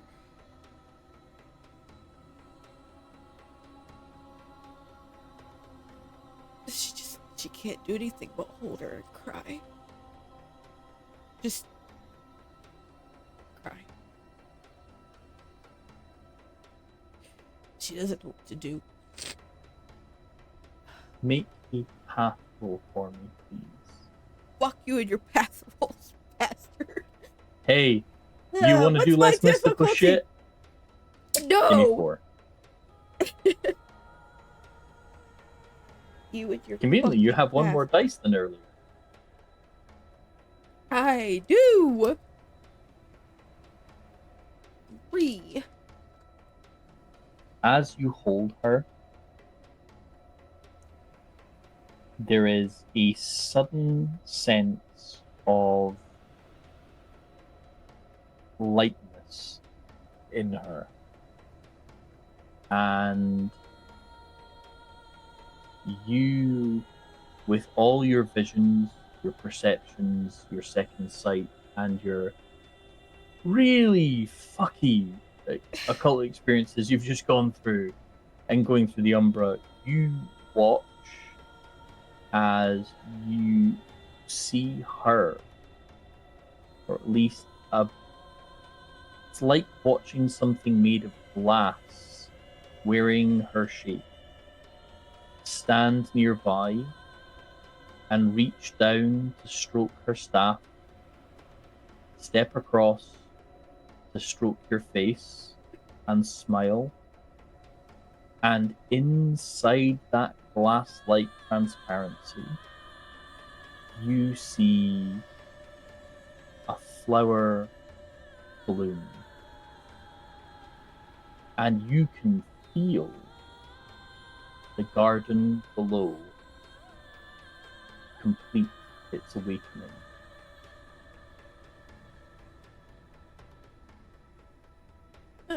She can't stop crying. And the only time you're gonna hear her say this, fuck that garden. She just kind of looks up at her and she goes, well, you have a brother over there with you now. And your grandpa. You fuckers better come back, you hear me? Don't make me wait forever. Oh, now. So, the figure fades, and inside, you feel the garden wake. Not from death, but from the willingness of people to give of themselves to keep the garden whole, to keep it safe. And you're not sure what that bodes for the garden. You're not sure what power might awaken, but something definitely has. She It's just looks just at a the deep. So, She just goes and looks Yeah. at the boys and she goes, take them.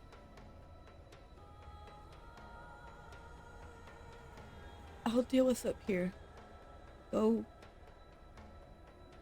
Take them to the garden and bury them. Under the heart. Together. And she and they stands up. obey. She kind of just like wipes. Wipes her eyes like I'm trying to. There's makeup in my eyes now. I should not have worn makeup today.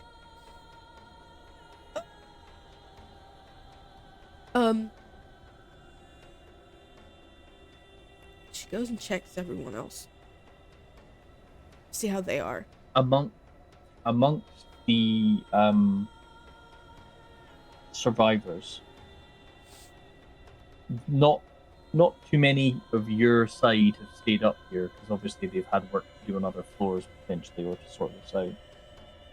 But the Toreador who were here are sat, and the other Lilin warrior who came up with Kristoff is leading them in prayer. And you can tell this isn't just, hey, hurrah, we made it kind of survival things. You get the distinct feeling from them that they are on the road, that they are starting their journey, that they found something to believe in. She'll leave them be. Payne and Carline. So they are in a pit, and they look what can only be described as very battle damaged. However, what's more impressive is the figure they're sat next to, who appears to have been stabbed at least 14 times, and is still stabbed as Janet sits there, gently sort of like, ow, ow, and Payne is like, fucking hold still. Like trying to find ways of getting, like Janet has like 14 different spears through her body, like bicep. I know that hooker's fine.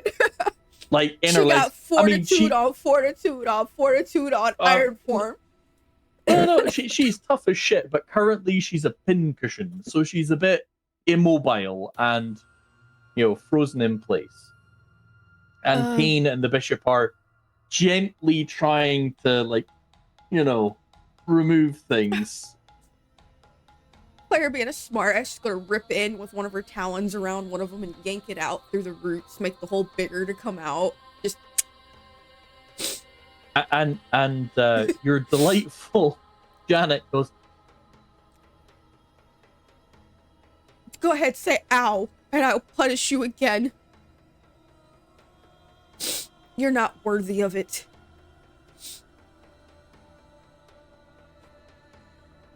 Good girl. This is worse than when I stubbed my toe. Be lucky I didn't rip it out with the tail. And she kind of looks at Carline. She knows Carline's gonna have something to say because of how she looks. She just... Caroline looks at you, and you can see she's just mentally exhausted. Just like she, how are she you? is tired.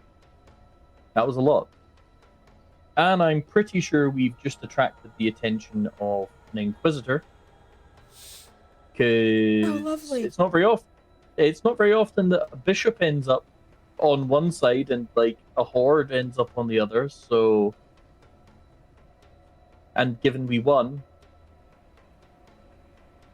but thank you. You know what? For what you've done for us, I'm okay with that.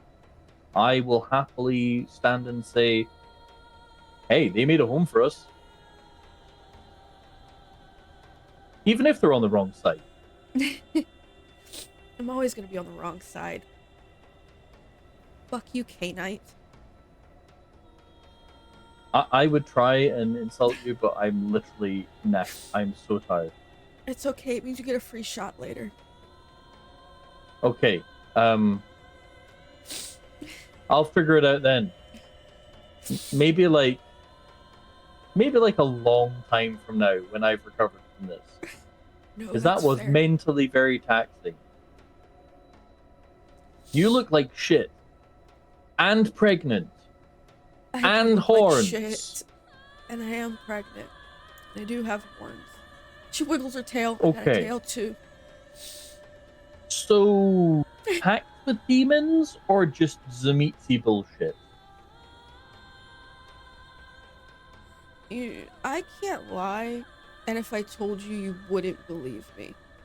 So, I'll just let you believe whatever you want.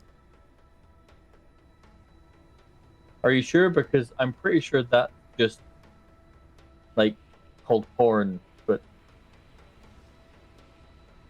I am the very woman you and your god hate.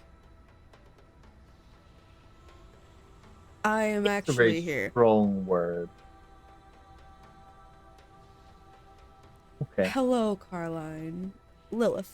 Pleasure to meet you. And she turns to Penny and goes, see? Malkavians. The way she just kind of looks at Janet. I mean, you're And Janet right. looks at you like... No, you were right. Everybody's just gonna think I'm Malkavian. And Janet, you can tell Janet's like... She believes. You know, she is of the faith. Yeah.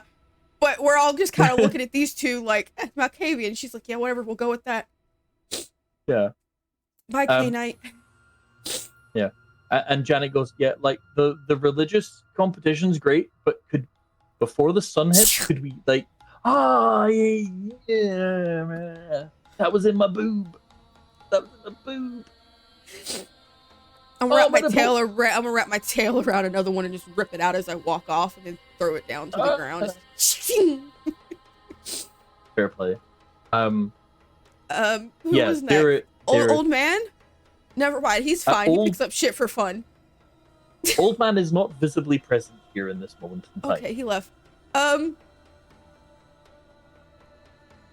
Seen Potter, where the Justicars at? Oh no, and I'm not wearing my disguise. Whatever. Well, where are the they at? Justicars aren't here.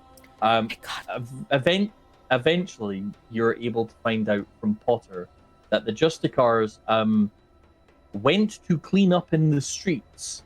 Got it. And it might have something to do with their enormous mental powers. Great, that's perfect then. It means I don't have to do that. The swords? You would have struggled.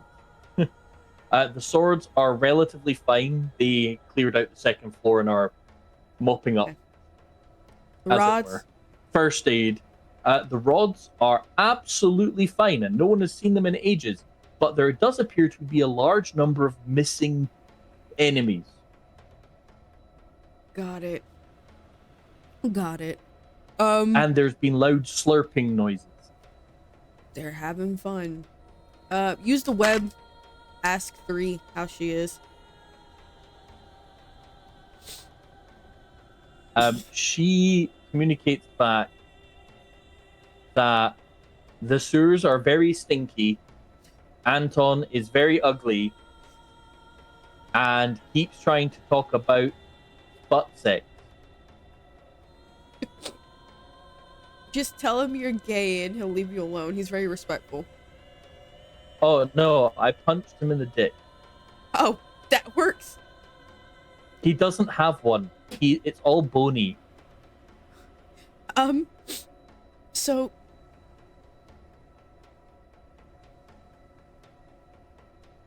I have a message you need to give Anton. And it needs to be before you guys get out of the sewer. And he's probably gonna frenzy. If you have to knock him out, knock him out. Tell him. Just trying to find the words.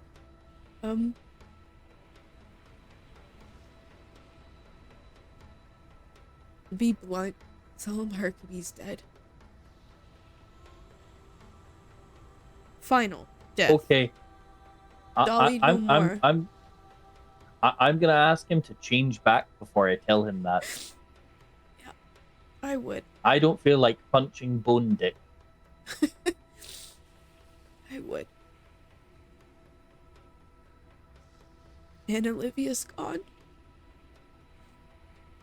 No. Staff lady not gone. 3rd. I don't lie. I've never lied to you. She'll be back.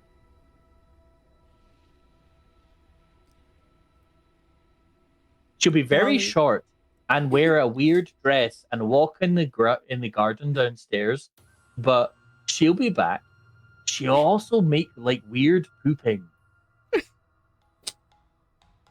What's a diaper? And actually, could you please make a willpower roll for me? Oh, my poor baby girl. She ain't got much more left in her. What's my difficulty, sir? Difficulty, say it. That fucking accent. I could just talk all night like this. 7. You, through the web, actually managed to see what 3rd is seeing. She is having a weird, not premonition, but she is picking up the pattern in your web. And when you follow that, you see a potential, a connection. Like there is a space there for that to come true. That you created when you returned.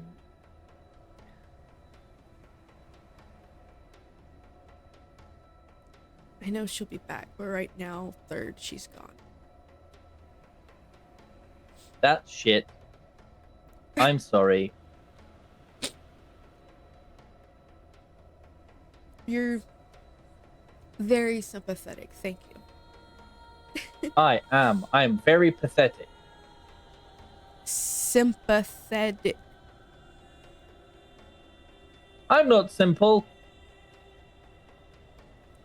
Terrace is sad. Oh, that's not good. Very sad. Okay. Have you tried punching him in the dick? No. You should try that. No. Okay. I'm gonna go tell Anton to go change. Okay. Hey, 3rd. Do you need a hug? Yep. I love you. Oh, I love you way more. You probably do. I love you like there is a mouse with a cheese sandwich in a dollhouse, and there's peanut butter in a jar. Thank you. Okay. Are you watching me still? Yes. Go. Oh, okay. Stop watching me. I don't know how. Are you there? Yes. Are you not? Right. You can tell she's slightly teetered into, her unstable psychological state because she's not used to someone else being in her head. Let's just start. Oh, got it. Hey, third. Yeah. We're all on the web together, baby. Okay, remember how you ate Telrith because you like him in your head? Well, yeah. Okay, strings like phone cups to your ear to mine. Uh-huh. Oh, all okay. the time. So, okay. best friends So you could forever hear in your all head. Okay, cool. But so that means you heard all the times that I was trying to put my fingers in the big man's butt? I don't want to know which one. We're done. Okay. In the collect call. Bye-bye.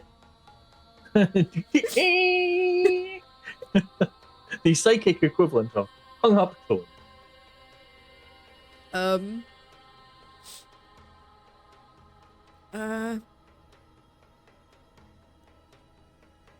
Oh, my poor Layla. Now I'm gonna go to Layla. She is neatly staked on the floor. Fuck her rules. She's out. I know she's frenzied. That's why she got staked. Auspex. And Snake Eyes for an auto success on her aura. Because I know you can still feel it while in torpor. Yeah. She is in understandably catastrophically deep sadness.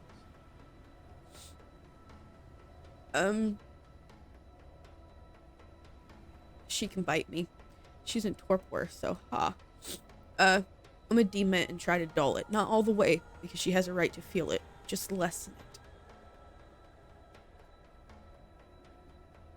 She can't resist, so we will assume a certain level of successes for the immediacy.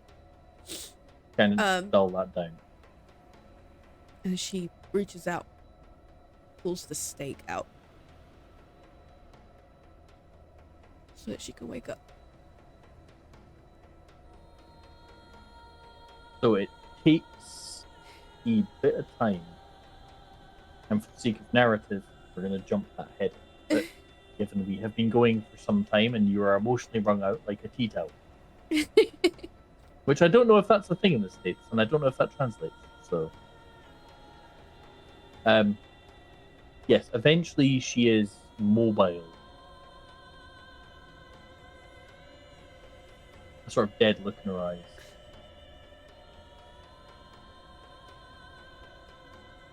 And she just sort of butt shuffles over to you. She just hugs her. She knows she's hurting too.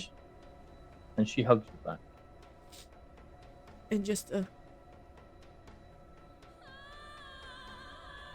she'll be back.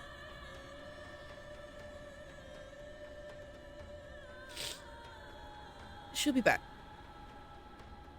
And you feel in that moment, because of, quite frankly, the combined horrifying levels of aspects you both share, and emotional and everything else, that basically you're in a kind of almost psychic connection with that level of physical proximity and senses, etc.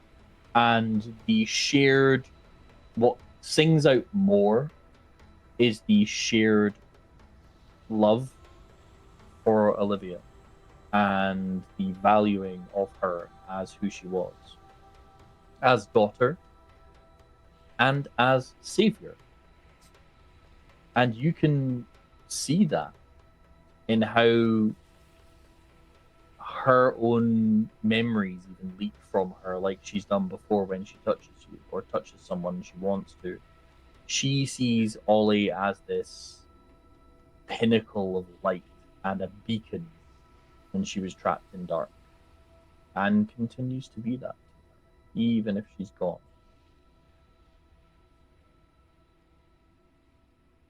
They took her down to the garden. They're gonna bury her, so go down. Okay?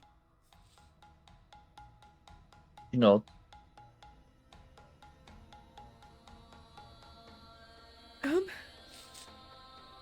Don't have to hide this anymore. she's looking down and going, I was going to ask, but I had other things on my mind. Gotta make some kind of joke, or else I'm gonna crash out. Prince can't crash out.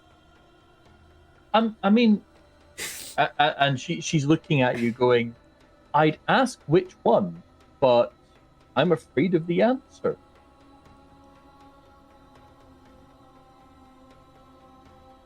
I'm confused now.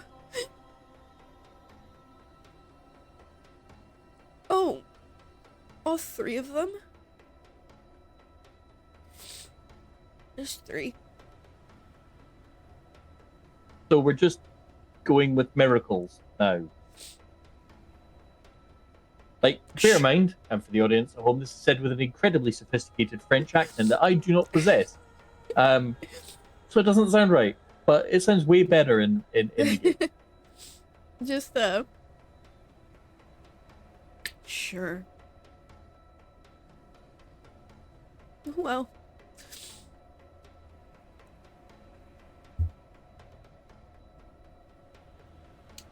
On the plus side, horns are hot. Thank you. I thought they did too. Yeah. And she just kind of like pats them a little bit, and then just flicks her tail like a little kitty cat, going, "What'd you think of the tail? Get it? Because everybody made jokes that I gave everybody tail. Now I can't." I mean, yeah, I was going to go with more the terrifying prospects of what you're going to do with that. But... Well, if you're my partner, it's for butt things. If you're someone I hate, and then just the like 3-inch barb is it still comes for butt out. things? And she goes, yes, so it's still for butt things. Yeah, this one's just a different kind of butt thing. Maybe if you're a man, a bit of sounding, you know. That's me, by the way. Just like, not to yuck anyone's yum, but just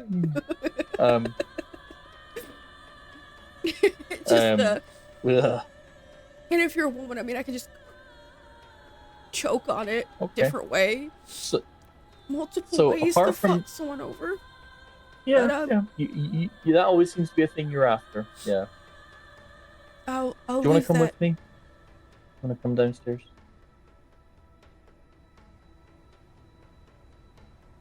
Go together.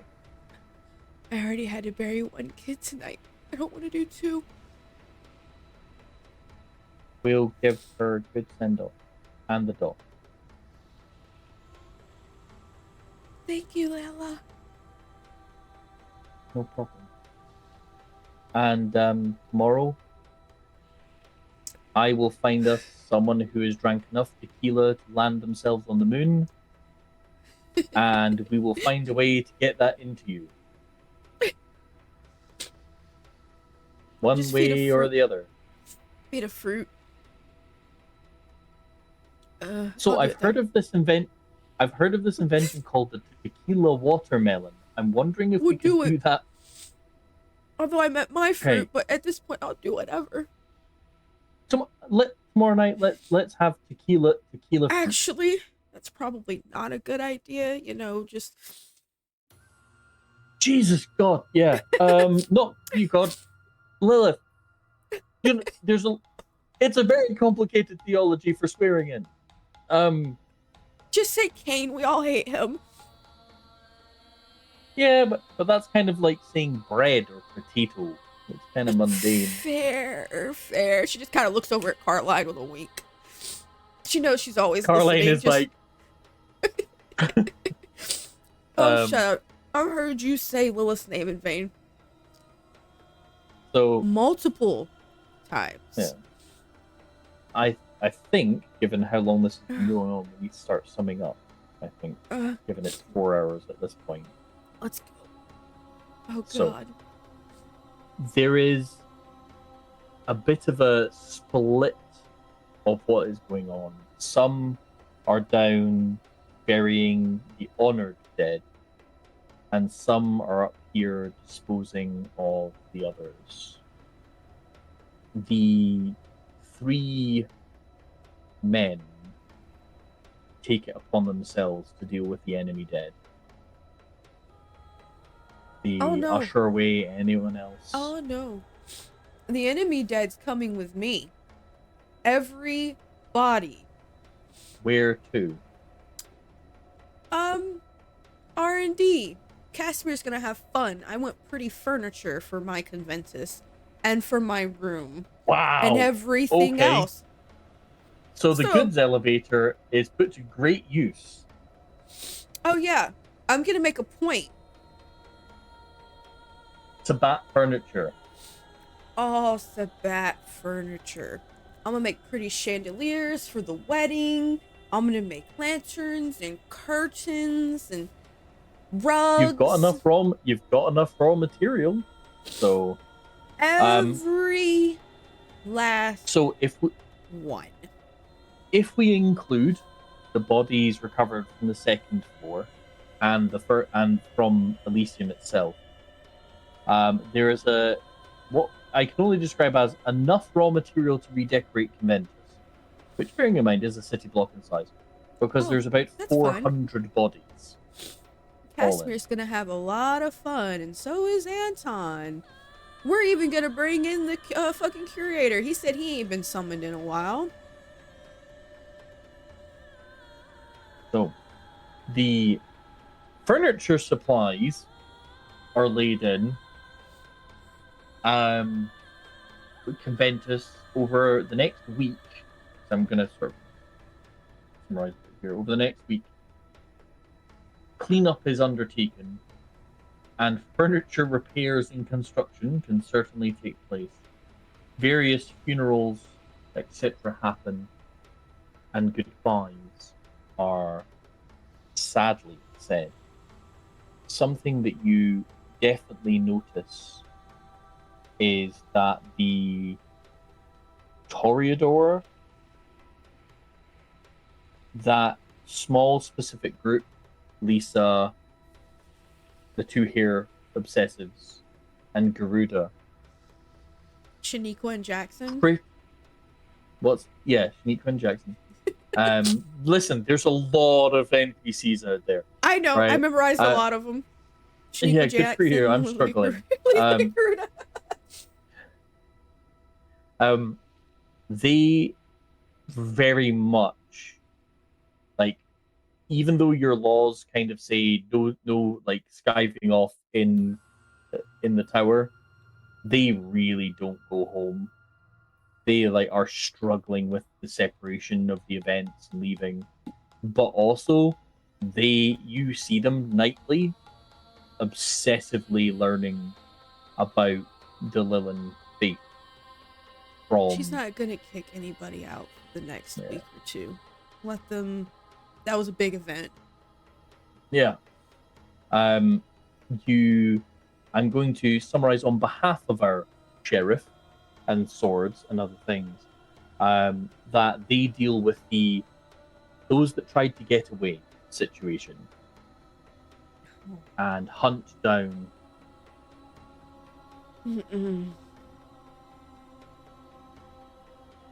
No, nobody's getting away. No, that's my point. They didn't. They're very dead. No. Oh, no, they're not even dead. I'm dragging them back. I have a husband who needs a wedding present. Oh, right, okay. Is it a 4-poster? 2. Well, I don't know if the third one would want a wedding present of torture. I mean... If not, okay, fine. If you're going ham, go ham. And I apparently have a not girlfriend who might like some, dinners and beat-ups too for her student practice. So Oh, time Claire's going passes. full evil. Yeah. Time passes. Things settle down again. But very much the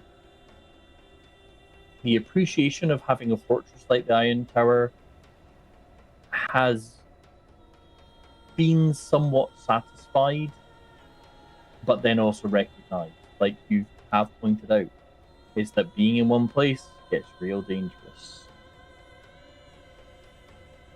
And even Terrace is like, yes, the tower survived, but there is survival enough. It used to be. No, And it's that's the not. revelation. And that's the revelation you see him undergo, is that his perspective was just trying to survive, trying to keep things going. You're trying to get things to live. And stuff, Elysium, probably never leaving here, but other stuff needs to move, potentially, over time. But conveniently, during that time, you do manage to get a little gift in return for some favors from a pink-suited gangrel Oh god. of a new place to stay that isn't stained with the memories you've had to go through in this place. Oh yeah. This, no. Claire can't stay there. She Yeah. comes just enough for the garden, but she can't stay there anymore. Probably been crashing at Lucas's for like the last week or two. Yeah, and not that he's complaining. He is very happy. She's very sad. Yeah. And he absolutely tries to support you through it. No. But there we go.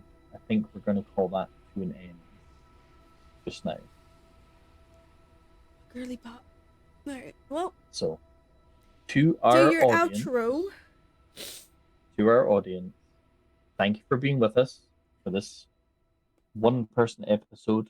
We will be returning with your regularly scheduled evil, Claribelness, Lilithuness, whatever evil is Man, being fuck perpetrated them. by the players. Evil. Strictly fucking evil. There you Fuck go. them and all their shit. Just evil. It's on site now. We will be returning very, very end of November with that side of things. Other things may run. I will be wildly unreachable while in Australia, so as much as I would love to respond to stuff, I will probably end up trying to pick that up when I get back. It's a nice family holiday, and I will not be available. But thank you very much for watching. Please do try and support the channel, and more importantly, the enormous amount of effort and support that comes from our players, and also specifically the Revenant / Prince / Storyteller / other titles. I'm taking over almost everything. Jesus. Yeah. I mean, that's right. Because while I am trying to run Iron New York, I'm also trying to write Iron New York. It's quite a tricky balance, and Claribel here has been picking up a great. And I know I'm gesturing up, but actually on Twitch it's that way, I think, or that way. So wait, that way, right? Okay, right. So that way, so Claribel has been picking up the social media promotion and managing the Discord, and even stepping in to do downtime and running a really cool official NPC New York University storyline in our Discord. So thank you very much for being that person, and I hope the emotional trauma I have given you in exchange is satisfactory. My heart. Give me more. So we're going to go and do some aftercare, but thank you very much, audience, and we'll catch you later on. Bye. Storyteller's a dickhead. Bye.